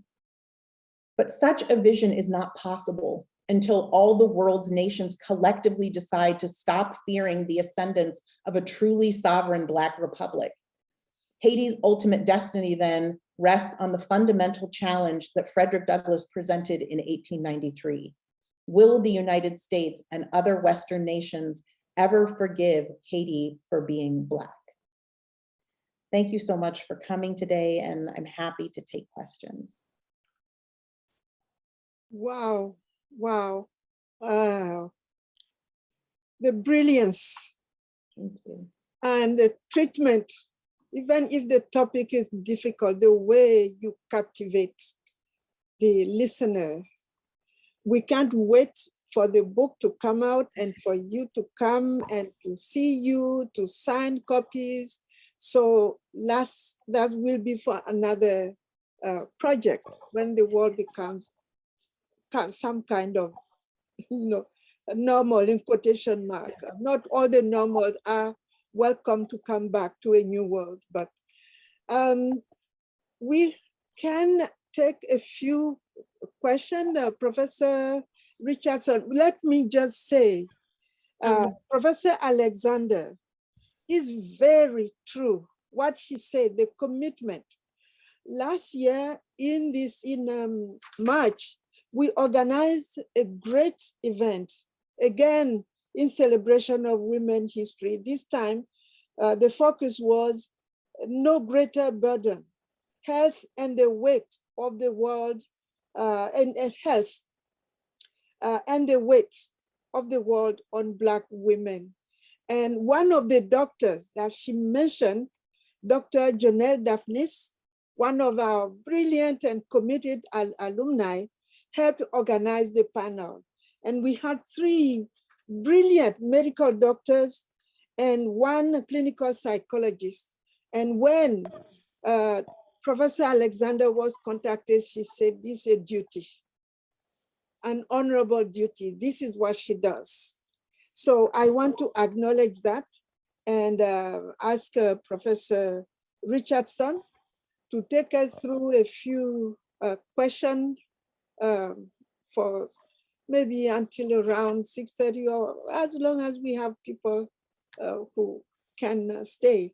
So thank you again so much for responding to our call. You were here to do your research, but you never said no when it comes to service to Africana, our community, and the idea of Africana Studies that you spoke so eloquently about.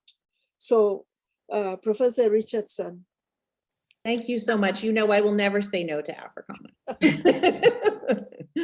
Very, very quickly, just so everybody knows, we are recording this and we do intend to put it on YouTube. So if you do not want to be seen, please don't turn on your camera when you ask your question. And now I'll turn it over to Professor Richardson. Thank you so much, Donna. I really appreciate your rich and deeply engaging talk, Professor Alexander, and can only echo all of the admiration that has been directed at you this evening. It is just such a thought-provoking presentation on so many different levels, and there's just really so much to think about. As Professor Asier Lumumba indicates, the floor is now open for questions. I see just one comment in the chat box so far from Arlene Edmonds, so I'll read that. Thank you for the thorough presentation. The thing that surprised me was the recent history from the 20th century until now. I heard bits and pieces from those. I heard bits and pieces from Haitian communities, but you gave a comprehensive discussion of this. Thanks again. Thank you. Thank you. Yeah, I mean, I am, was not trained as a 20th century historian, even though Robert Harris Jr. did his best, did his best with me. But, I was really primarily trained as an 18th and 19th century historian. And so, digging into the 20th century history of this was a challenge for me, but it was a challenge I just felt like the topic called me to do. And painfully enough, contemporary history kept calling me to do it, ranging from the 2010 earthquake until just most recently what I talked about relative to the mass expulsion of Haitian asylum seekers. And I was really stunned by what I discovered digging into the 20th century history in terms of just the long and painful. I mean, I gave you, about this much of what's actually in the book relative to, and all of the 20th century part is in the epilogue, but the epilogue just kept getting longer and longer, and I kept writing and writing to the point where I almost was like, should I just make this another chapter and stop pretending this is the epilogue? Because chronicling this really painful history of what happens in the 20th century is just extraordinarily powerful. And as I see popping up in the chat, there is a whole section in the epilogue, really talking us through the role of the US in backing the coup d'etats that took place a number of times, removing Aristide from power and then reinstalling him when it suited US interests. So the extent to which the United States has meddled in Haitian, the Haitian economy and the Haitian political system is just, it's staggering. And I'll be honest, I think one of the things that was really sort of painful to really come to terms with was the role of President Obama and a lot of the really problematic policies that took place. And, I have a section in the epilogue where I talk about the sort of pain and backlash that came from Haitian communities, not just in the United States, but in Haiti itself, right? Where folks had really celebrated the ascendance of the first Black president in the United States. And then the betrayal, the sense of betrayal that they experienced when he continued, right, to carry out the same policies towards Haiti as a number of his predecessors. And in fact, in some cases, expelled more Haitians than some of the Republicans that preceded him had done. So yeah, the 20th, obviously I'm a 19th century historian, so that's the part that really gets my juices flowing, but the 20th century history really got my hackles up in terms of really seeing the very, very recent contemporary policies and the sort of problematic nature. I just have to say as a side note, you know, I know we don't have lots of time, but the role of the Clintons in Haiti is really one of the most powerful and appalling things I've seen. Especially relative to how the Clintons have presented themselves, right? As these champions of Haiti. You know, they tell this story about the romantic honeymoon that they took to Haiti and how they fell in love with the country and everything they have wanted to uplift it. But to look at the role, not only of Bill Clinton in his policies, but also the way Hillary Clinton as Secretary of State employed what she dubbed economic statecraft, which was basically using foreign policy to meddle in the economic affairs of other countries to turn things towards, you know, U.S. economic advantage. It is the most profoundly troubling thing that I've really read and researched in quite a long time, and particularly the role that she played in suppressing and continuing to suppress the minimum wage, so that Hanes, Fruit of the Loom, Target, right, all of these countries, all of these companies, I'm sorry, you know, would benefit so significantly from, you know, the Fruit of the Loom made like $4.6 billion of profit as the result of the fact that Hillary Clinton insisted upon suppressing the minimum wage in Haiti, so that factory workers who were producing their products would only earn like the equivalent of $2 US a day. So anyway, I could go on for a long time about the 20th century history, but yes, thank you for the comment about that. It's really very unconscionable, and you're so right. I first came to awareness of Professor Boyce Davies' work in her critique in Black Women Writing and Identity, Migrations of the Subject of the US's complicit role in destabilizing governments in the Caribbean. Yeah. What is at stake in African American consent to those very problematic policies, and taught Edwige Danticott's Create Dangerously last year. Cover to cover, it's just such a moving read, and it was literally life altering to just explore her overview of just so many remarkable leaders and thinkers, artists in Haiti, and the threat even to democracy in Haiti from within. And Yes. it's a reminder that we need Haiti even to think with right now, as democracy is so imperiled in the global arena. So I've wanted to see a discussion about Haiti and Africana very urgently delivered so brilliantly today. Just thank you.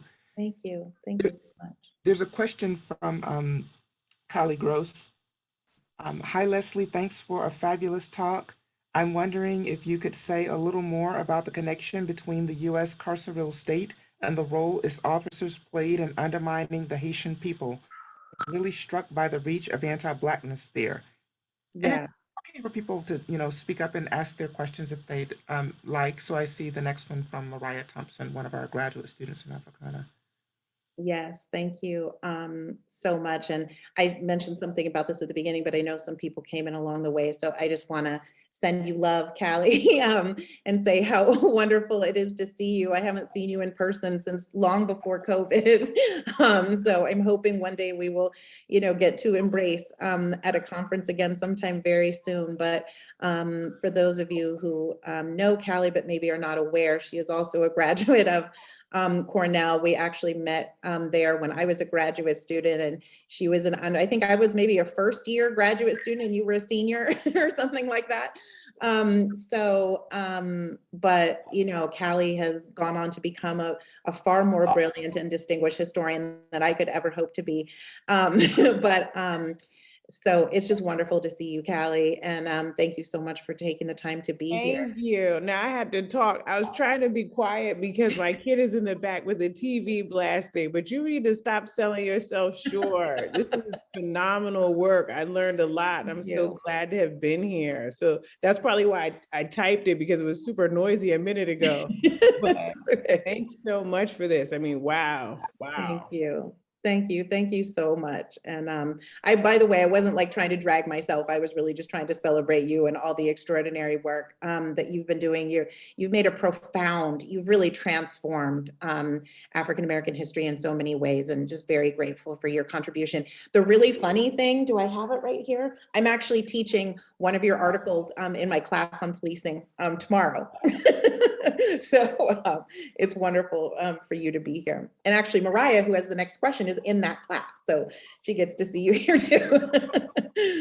Oh my gosh, Callie, you've opened up like a can of worms that like I could talk about forever.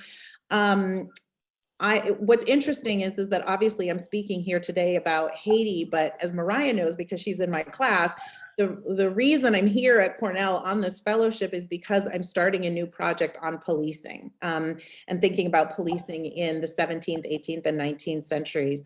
The intersection between these topics was not something that I expected when I started it, but really seeing the sort of globalization of US policing and carcerality has been really sort of terrifying to start to sort of open the lid on. And it's a profoundly disturbing, but also really complex and I think really important subject that we're going to have to continue to dig more deeply into.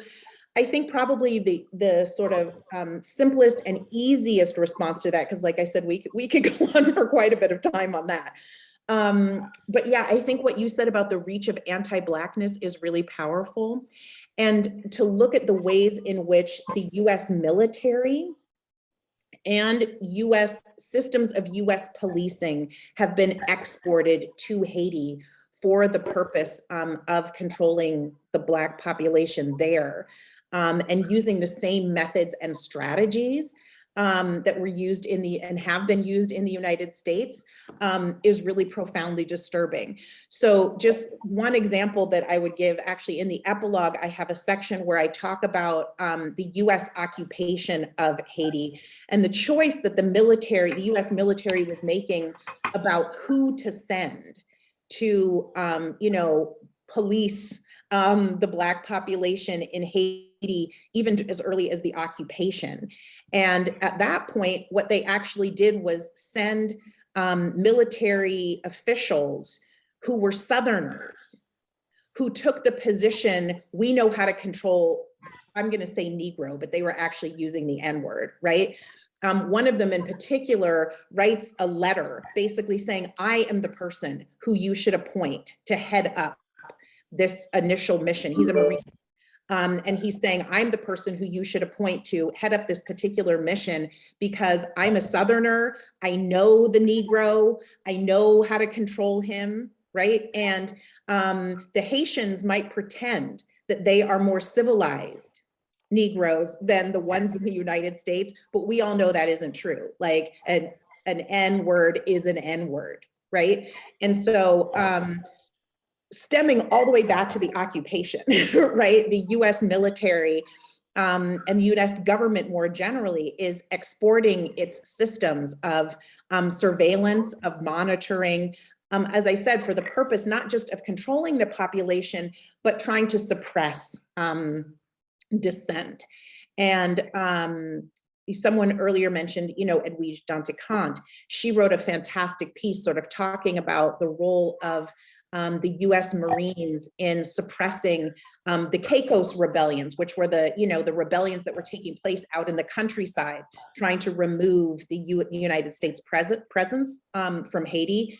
And she wrote really a beautiful piece about the role, particularly of the Marines, in importing like these anti-Black, deeply racist practices into Haiti and using them against the uprisings that were taking place in the countryside. So going all the way back to the occupation, right, we see those patterns and practices being exported.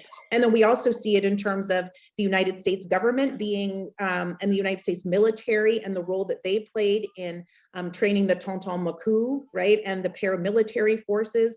And the fact that the United States is the country that insisted that one of the conditions for their departure from Haiti was that Haiti establish the gendarmerie, which is the policing system, right?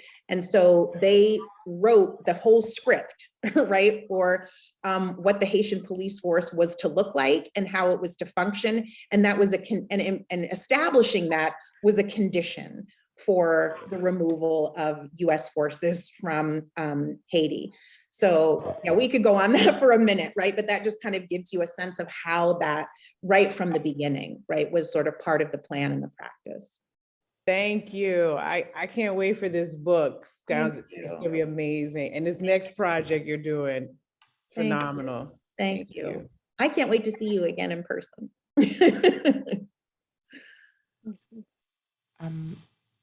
Mariah Thompson.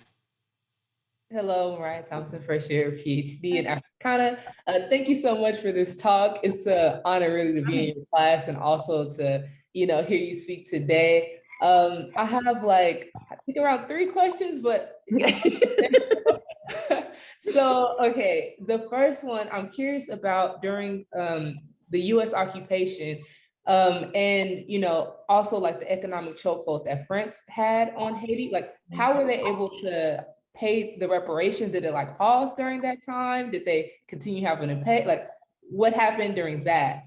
Secondly, I want to know about like the relationship between like the Black American migrants that came to Haiti. Like did they come and just like, merge into society as citizens? Did they come in and like, okay, now we want to take leadership roles? Were there what happened during that, moment?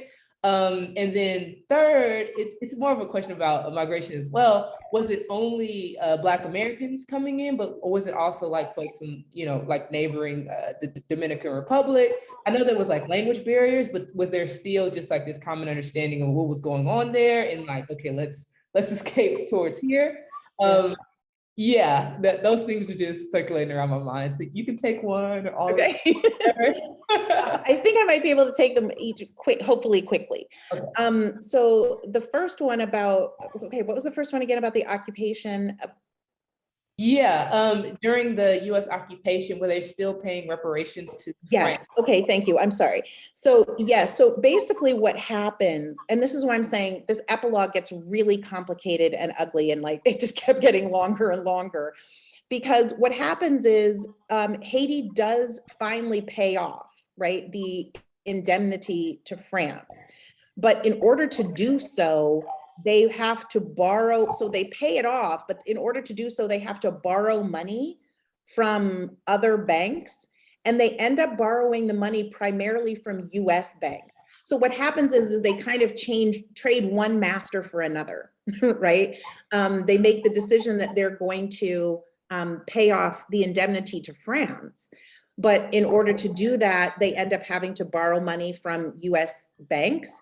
And the biggest, and this is where I'm saying it gets really complicated and ugly, is that the primary US financial institution that benefits from that is Citibank, which ends up having a major stronghold in Haiti.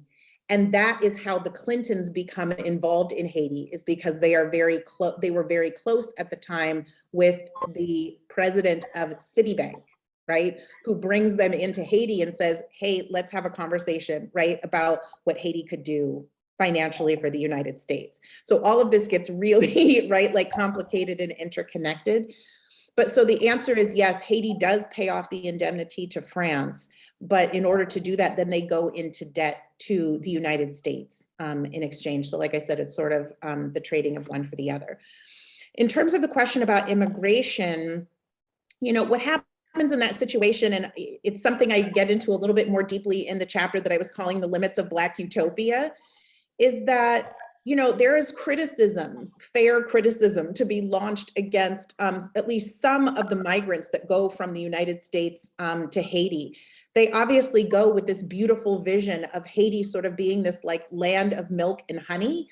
But when they arrive there, what they find is life.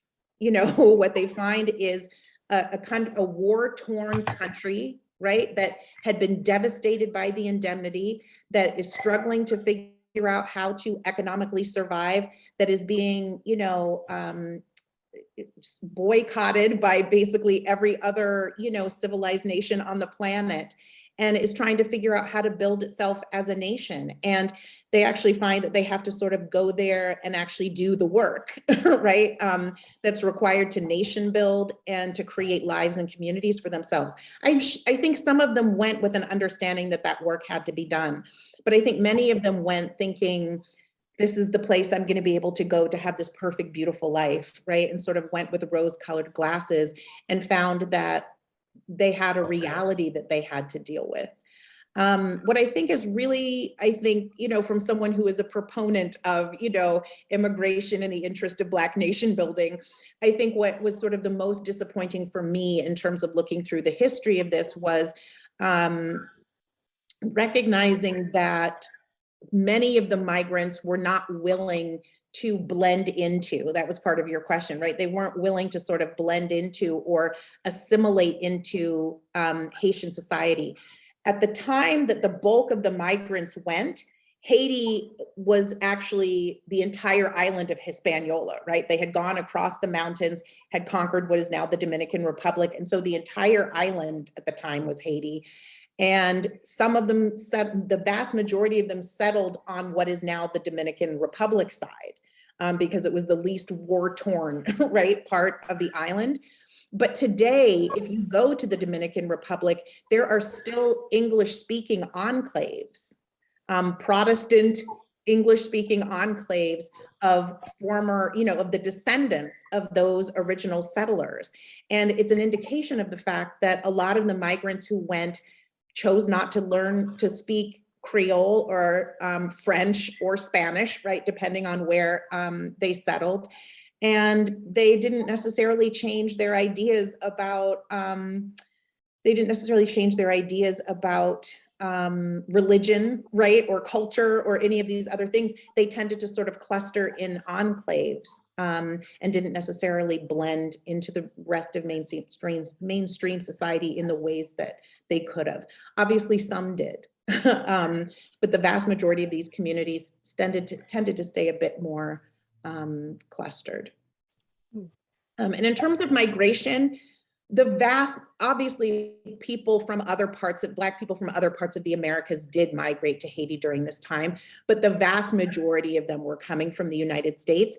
And it had to do with the fact that the Haitian government created very specific inducement plans for Black Americans from the United States to come to Haiti.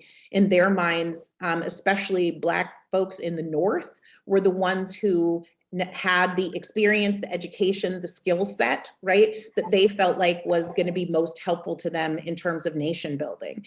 And so they did tend to target and create inducement plans specifically for folks in the United States. So the vast majority of those who migrated did come from the United States. And there are a few who ended up holding various offices. There was a rumor throughout much of the 19th century, and it's one that's continued through today, that Prince Saunders, who was sort of one of the founders of the Haitian immigration movement, had gone and had become like the Attorney General of Haiti. I don't know how that rumor started or why it persisted, but it's not true. Prince Saunders never held an official post, but a few others did. Hezekiah Grease, who was a famous abolitionist, had been involved in the Colored Convention movement in its earliest years, went on to become the director of public works. And other folks, George Boyer, migrated from the United States and held a post in education. So there were some activists from the US who did become political officials in Haiti, but not a large number, and not necessarily all the ones that the historical record would like to suggest did. Okay, we are short on time. What I'll do is track very quickly through the chat box so that we can register these rich questions, then turn it to Professor Rickford as well to put his question on the table, and perhaps you could respond in summation. So this first one comes from Professor Carol Boyce Davies. Great talk, Leslie, and thank you for making the connections across the Southern Atlantic African diaspora. Can you talk a little more about the petitions African Americans signed? And then from Elio Jabari Gambrell, I have a question concerning economics and the events leading up to the Haitian Revolution and those following the revolution by political leaders. It seems like prior to 1804 and immediately after both, in the various iterations of the Constitution and the destruction of plantations on the island, there is a specific move away from economic concern in the interest of freedom. This priority given to freedom seems to be exchanged at a later date for economics and international recognition. Could you speak more on this possible exchange? And then from Edwin Matthew, congratulations on a powerful and accurate expose, even though I missed part of it for reasons I could not avoid. If you have not done so, could you speak about the U.S. government's active interference in supporting the present de facto government in the face of overwhelming rejection by the Haitian people, while it is saying that it is up to the Haitians to find the solution to the present crisis? And then from Zifeng Liu, thank you so much for the talk, Dr. Alexander. Could you say a bit more about your use of the term Black internationalism? Some scholars define it as anti-capitalism as a form of Pan-African activism. Do you, in your book, distinguish it from Pan-Africanism? Did the Black internationalist activism you explore include forms of anti-capitalism? Amir Douglas, another one of our graduate students, like Zifeng Liu states, thank you so much for Dr. Alexander, for your wonderful talk, and thank you for sharing your experiences at Africana. It was very insightful. You mentioned briefly at the initial uprising, such as the ceremony at Bois-Common that led to the Haitian Revolution and curated a spiritual and political space where many asked for a spiritual guide to seek liberty. I was also thinking about Danner's quote, Haiti's harm has not been caused by men, has not been caused by men, not demons. I was struck by the many quotes that coincide. Blackness and spiritual practice were demonized. Can you speak more about these narratives that demonize both Haitians, Blackness, and spiritual political practice, if we have time, of course? And I'll just throw in, just quickly, Ronaldo Walcott's book that came out on the list at Duke University Press with my own, Along Emancipation, is very much on my mind in terms of this long-standing this rejection of Blackness and insistence on marginalizing and alienating people of African descent in the global context. Yeah, absolutely. All right, I'll tackle each one of these just very quickly. First, I want to say to Carol Boyce Davies, thank you so much for taking the time to be here and to participate. I have like a little bit of grad student envy because obviously I had an extraordinary group of professors when I was at Africana, but I often feel jealous of the grad students who are there now who have you. In addition to the host of folks, it would have been wonderful. We did have, like I said, an extraordinary group of people, but it would have been wonderful to have had you when I was a graduate student as well. Yeah, just a little bit about the petitions. what was really interesting about the petitions relative to Haitian recognition, and I'll try to just answer each of these very quickly, but what was interesting about the petitions regarding Haitian recognition is that at the time, as I mentioned, sort of in a side way in the talk, the US Congress was politicians in the US Congress were trying to prevent any further discussion of slavery in the halls of Congress. And so they passed a series of what became known as gag rules, essentially saying any petitions, any statement, anything relative to slavery can no longer be presented on the floor of Congress, right? This is like in 1838, 1839. But what the abolitionist community did, which I thought was brilliant, is to introduce these Haitian recognition petitions instead, right? Interestingly enough, they're still bombarding Congress with these other petitions about slavery. It's just that, the congressional, the members of Congress are just simply ignoring them, right? But the petitions on Haiti are about a matter of foreign affairs. They're not explicitly about slavery. And if you looked at, some of the language on the petitions that I shared, what's interesting about it is that all they say is, we, the citizens of X place, are asking the United States government to recognize the government of Haiti. That's all they say.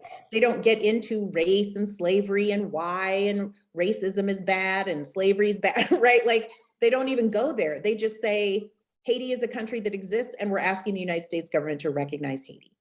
And so it forces a situation where they're kind of doing like an end around strategy to put the issues of race and slavery back onto the national agenda by using Haitian recognition as a strategy, which I personally think was kind of brilliant.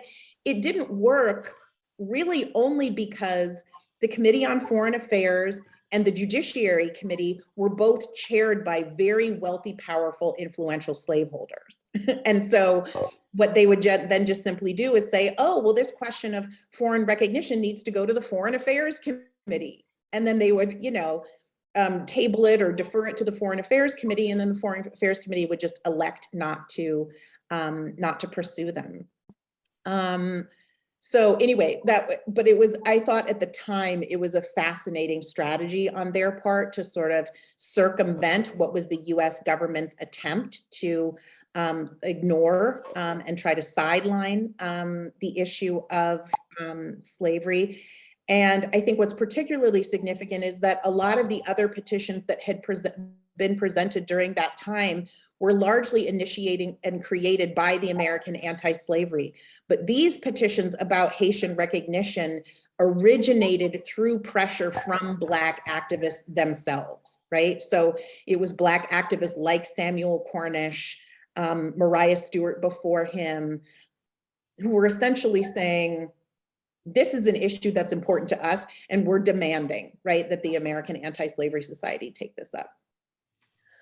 In terms of the question about the economics of slavery, this is a brilliant question, and I think it's a really important point, that, there is no question that prior to 1804, there is a shift that takes place, right, from in terms of how the Haitian government is thinking about economics and politics. And I think it really comes down to the indemnity. I personally think the turning point is 1825, right? Because prior to that, I feel like Haitian leaders like Dessalines and others are really trying to think about ways to have a self-sustaining society without exploitative labor, right?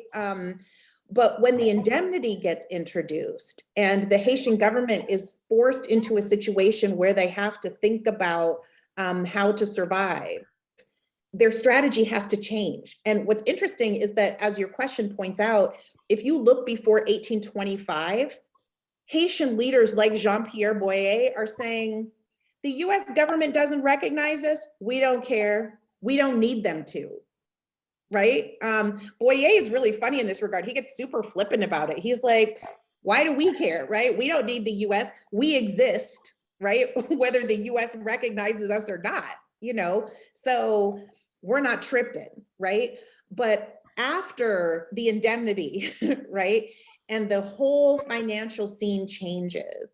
You then see a situation where Haitian leaders, starting with Boye and others, I mean, Boye is the most disastrous in this regard, but other Haitian leaders who follow find themselves stuck in a situation where they have to figure out, how do you force an economic situation that will allow the government to raise enough money every year to pay off the loans, right, to service the debt, to address the indemnity. And so all of their economic and political strategies and policies can no longer be inward facing, right? It can no longer be, what type of a nation are we trying to build, right? What are our values? How do we want workers to relate to the land, right? It has to be about, what do we have to produce and how do we have to produce it in order to feed the debt, right? And so I think personally that's the turning point. If you have other ideas, feel free to contact me. I'd love to have a conversation with you about it, but that's what I think. Okay, this next one about, yeah, oh my God, don't get me started on this thing about the role of the US government and, you know, setting up puppet leaders and then toppling them and whatever. Again, we could be, like Callie's question, we could be here all night. But I mean, the bottom line, as I hope was clear when I was talking about sort of the final, you know, what's happening in the 20th and then into the 21st century, is that the United States government has become obsessed with manipulating the Haitian government in a way that supports and defends the interests of US corporations, right? And their financial bottom line. And so I think we've seen that, right? In essentially every, you know, I'm using air quotes here, election that has taken place in recent Haitian history, right? Obama spent $33 million of US tax money, he spent my tax money, right? On trying to manipulate the most recent Haitian election, right? That eventually resulted in Moise's death, right? But he's the one who was trying to set up that whole puppet regime in the first place. And essentially every US government, you know, before that, every presidency has been about installing political leaders that represent US economic interests. So I think it's been a very long time since Haiti has had a fair and free election, right? One in which the Haitian people actually determine who their leaders are. And I don't know how many people followed this, but you know, after Biden's decision to do the mass expulsion that I opened the talk with, the US ambassador to Haiti resigned. And if you haven't read it, Google it and read it. It is powerful. And I actually have a whole section in the epilogue where I talk about that letter. But one of the things that he says in that letter really echoes Eveline Trouillot and a lot of other, right, Haitian activists, essentially saying, this is never going to work as long as the United States keeps feeling like they can keep picking who the Haitian president is going to be, right? And he says that he's like, part of the reason why he's resigning from the position is that he can just no longer tolerate the hubris that the United States government has in thinking that it can again decide who the Haitian president is going to be, that at some point the Haitian people have to be allowed to be self-determining. And so, yeah, you know, the bottom line is that the US government has now for decades been meddling in the and rigging the, you know, the outcome of Haitian presidential elections in order to ensure that they can install someone who they can manipulate, so that someone like Secretary Clinton can go into Haiti and say, okay, here's where we're setting the minimum wages, because Haynes and Fruit of the Loom, who have, you know, their, I was about to say their plantations, right? But have their, you know, which is basically what they are, but, you know, have their factories, right, in Haiti, can make the amount of profit that they want to be able to make. This question really quickly about Black internationalism. You know, one of the things, I have a whole section in the introduction where I talk about the definition of Black internationalism. And I think the most significant thing that I would want to underscore relative to that in connection with this question is that I think, you know, in the same way that Black nationalism in the 19th century does not mean the same thing that it means in the 20th century, Black internationalism in the 19th century doesn't necessarily mean the same thing in the 19th century that it does in the 20th and the 21st century. And in my mind, you know, there is a fair amount of overlap between Black internationalism and Pan-Africanism. One of the things, though, that I really spent some time talking about in the introduction to the book is that what becomes significant about Black internationalism in the 19th century is that it is not just about a consciousness, right? Or a sense of racial solidarity, or a sense of, you know, so what we would think of as sort of Pan-Africanist consciousness, right? That Black internationalism in the 19th century is about intervention in foreign policy. And so I think that's, you know, one of the turning points, right? And it's part of the reason why I highlighted, you know, the role of Mariah Stewart and then followed by Samuel Cornish, right? In the early 1830s, there is a really profound turning point where Black activists in the United States start to say, we are actually going to assert that we have a right to have a voice in US foreign policy, particularly where it regards African diasporic nations. And this is what we think that policy ought to look like. So I think what's significant about, you know, what Black internationalism in the 19th century is that it is about racial solidarity. It is about Pan-African consciousness, right? And a sense of racial solidarity in that regard, but it's also about, you know, I sort of draw upon like Michael West's interpretation here, that it's also about struggle. It's about a movement, right? A political movement with a particular purpose. And in the 19th century, I think that anti-capitalism is somewhat implied, but that's not the central issue, right? The central issue is removing the shackles of slavery and, you know, the influence of white supremacy. Okay, this last thing about spiritual, yeah. So I think part of the thing here is that the issue about the sort of demonization of Blackness and spiritual practice goes to the ways in which Haiti has been demonized because it is not a Protestant Christian country, and more specifically around the practice of Vodou, right? Which people usually erroneously call voodoo, right? But so I think that, you know, the perfect example, obviously, most of you probably remember that after the 2010 earthquake, you know, Pat Robertson is like, well, you know, we should expect that to happen. And the Haitians kind of deserve it because, you know, they entered into a pact with the devil in order to gain their freedom, right? So there has been this, because of the practice of Vodou and the role of spirituality in the revolutionary movements that have taken place in Haiti, there have been and continue to be ways in which the practice of Vodou has been demonized within Haiti and has been used to justify the argument that, you know, Haitians are not fully civilized, they're not fully able to govern themselves, right? And so I think as a result, there has been this association. And it's part of what Mark Danner was trying to respond to, because after the 2010 earthquake, there's all these art editorials that are being written about, you know, well, why is Haiti the poorest country in the Western Hemisphere anyway? And, you know, what's wrong with Haiti, right? And instead of acknowledging the long history, right, of imperialism and the indemnity and all of these things that I just spent, you know, time talking about, what they tried to say instead is there's a pathology, right, that is endemic in Haiti, right, partly because of their Blackness, but also because of the practice of Vodou. And I think that's why, in particular, in that comment, Mark Danner is saying, right, this is not about Vodou, it's not about demons, right?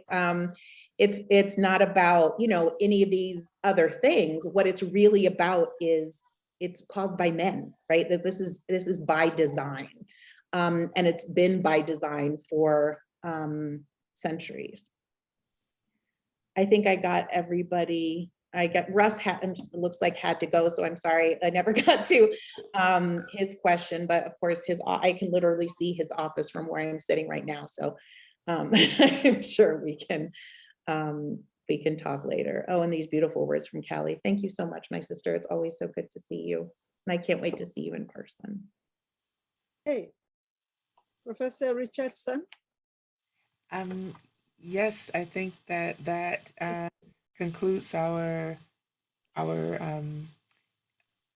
just really captivating and so deeply enriching event. And it's just such a great honor to hear you hold forth, Professor Alexander. I do want to read Professor Gross's words though very quickly to register them. Thank you so much, Leslie, for this incredible research and presentation. And thanks also, my sister, for your kind and very generous words about my scholarship. Back at you, sister. Oh, Fire. okay. Back at your sister, Fire. This is work. Yes. Just because, you know, when it's posted on YouTube, we want the audience to. Thank you. And Professor Fuad Mackey, thanks, Leslie, for that wonderful presentation. Thank you. Thank you all so much. As I said at the outset, you know, being obviously it would have been beautiful to be able to do this in person, actually at the center, and you know, COVID is not allowing that, but really just, you know, this has been one of the greatest honors to be invited back by Africana to share my work. And so I'm just really grateful for everyone who took the time to be here today, and just very deeply grateful for Africana's invitation, and just really deeply touched by, you know, the alums who have returned to participate in the presentation. Callie and Michelle and Keisha and Jonelle and Joaquin, and I don't know who else because I can't see everybody all at the same time, but to see all of the folks in the audience who, you know, were friends of mine when we were here at students who continue to be close and treasured friends of mine, and even some of you who I met after I left, but you came through the program after me, and we're all forever bonded by the fact that Turner taught us. I just really appreciate the fact that you came and took your time to be here today. Deeply touched by this. Thanks so much. Thank you again, Mrs. Donna Panisi, for everything that you and our other staff members have done to orchestrate this event. And at this point, I'll turn the floor back over to Professor Asia Lumumba. Thank you so much, Professor Richardson. I turn it to Professor Taiwo.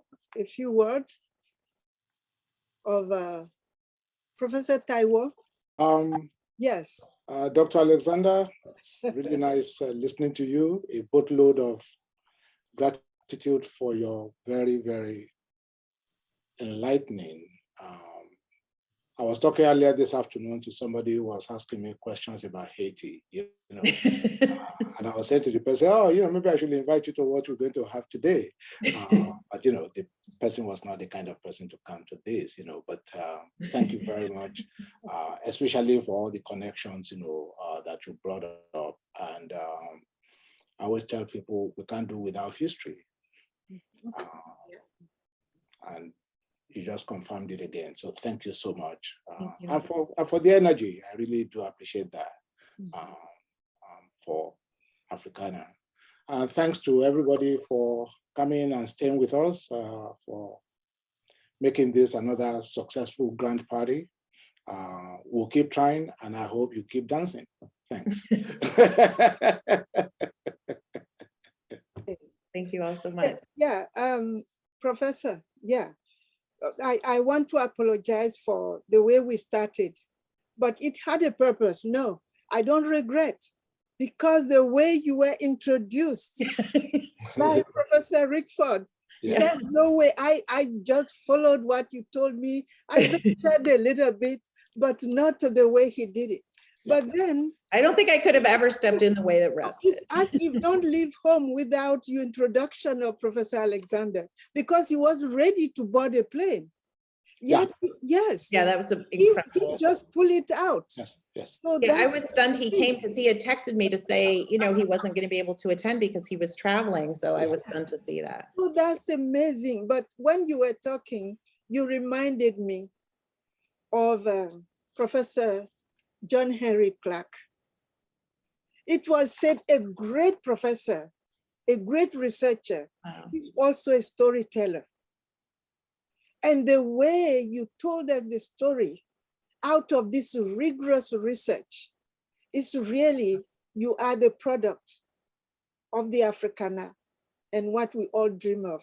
One of our colleagues, whom you know very well, Professor Edmondson, he sometimes says the architects, the engineers, they look at objects that have been constructed, that they contributed to by designing part of it or all of it. But we, the professors, we look at the great outcome of our work through the brilliance of our students.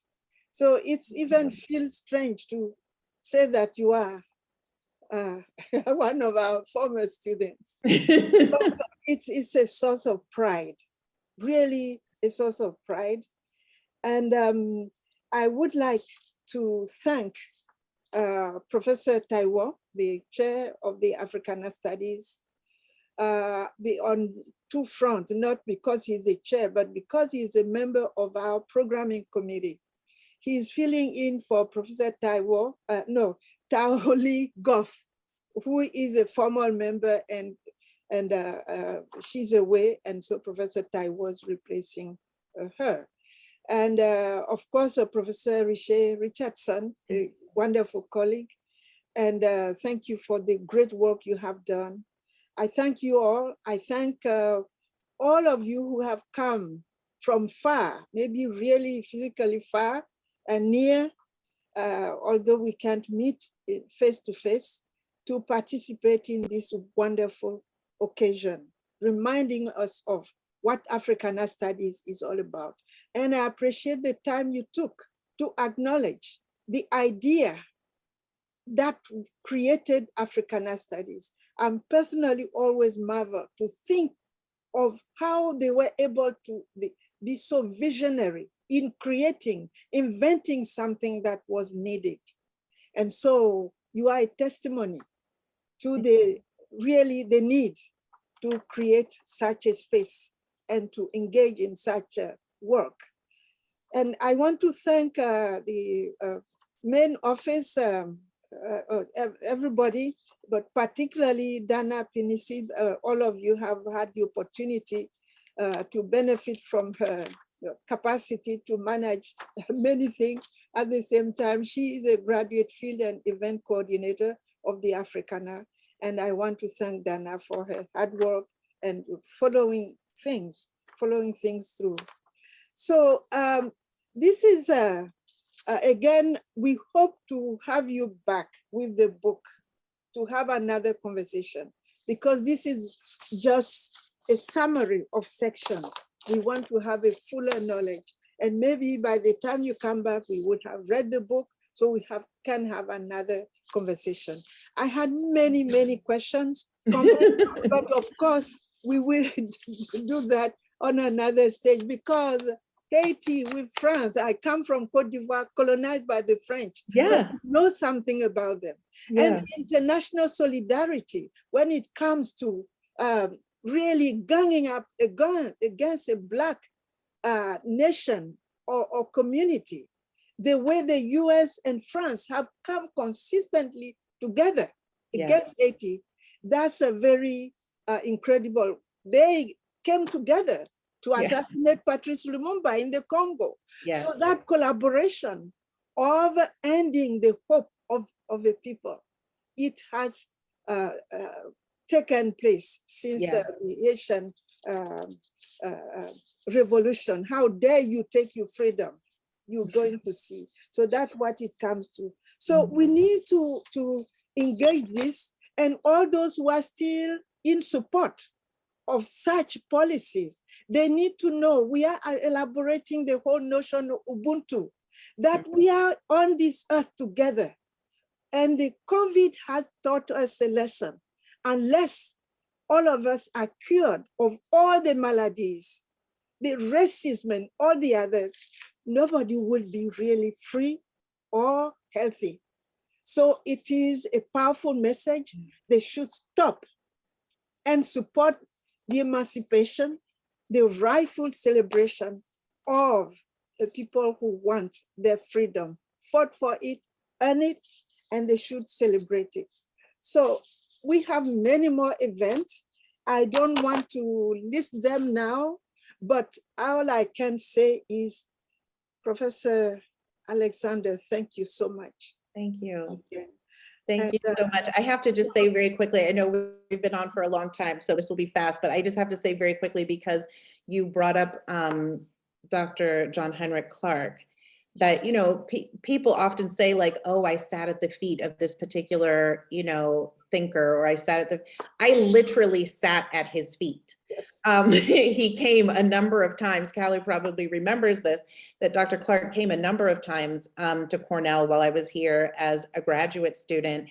And there was literally one time when, one of the times that he spoke at Africana, that he stayed for hours after the event.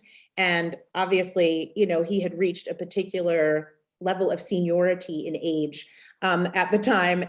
And so at a certain point, he sat down, and we all just literally sat down and gathered around his feet, and he just spoke to us and spoke to us and spoke to us for hours. So it's beautiful that you brought him up, and it brought up that memory for me of sitting in the Africana Center, literally sitting at his feet and learning from him. So that you give us the opportunity to say that we have great things happening in the Africana Studies. Yeah. And we would be able to have even greater things with the generation that is coming to sustain that. So for now, I would say stay tuned, visit our website for more events to come. And this is a wonderful sample of the great thing that we can offer to engage you. For the students, those who are not in Professor Alexander's class, she's here. So make sure you set up an appointment. Aliu, you're writing, you have a brilliant undergraduate student who's writing, is a college scholar, who's writing a thesis on Haiti. So make sure you set up he was there. Come on over and see me. I'm at the society. Come visit me. Yes, Amir, and you name it. Mariah, you're already in the class anyway. So we want to thank you again so much for your generosity in accepting to speak and all the time that you have spent here. Of course, so, thank you. Thank you so much. The honor is always mine. Yeah, thank you. Thank you. Thank you.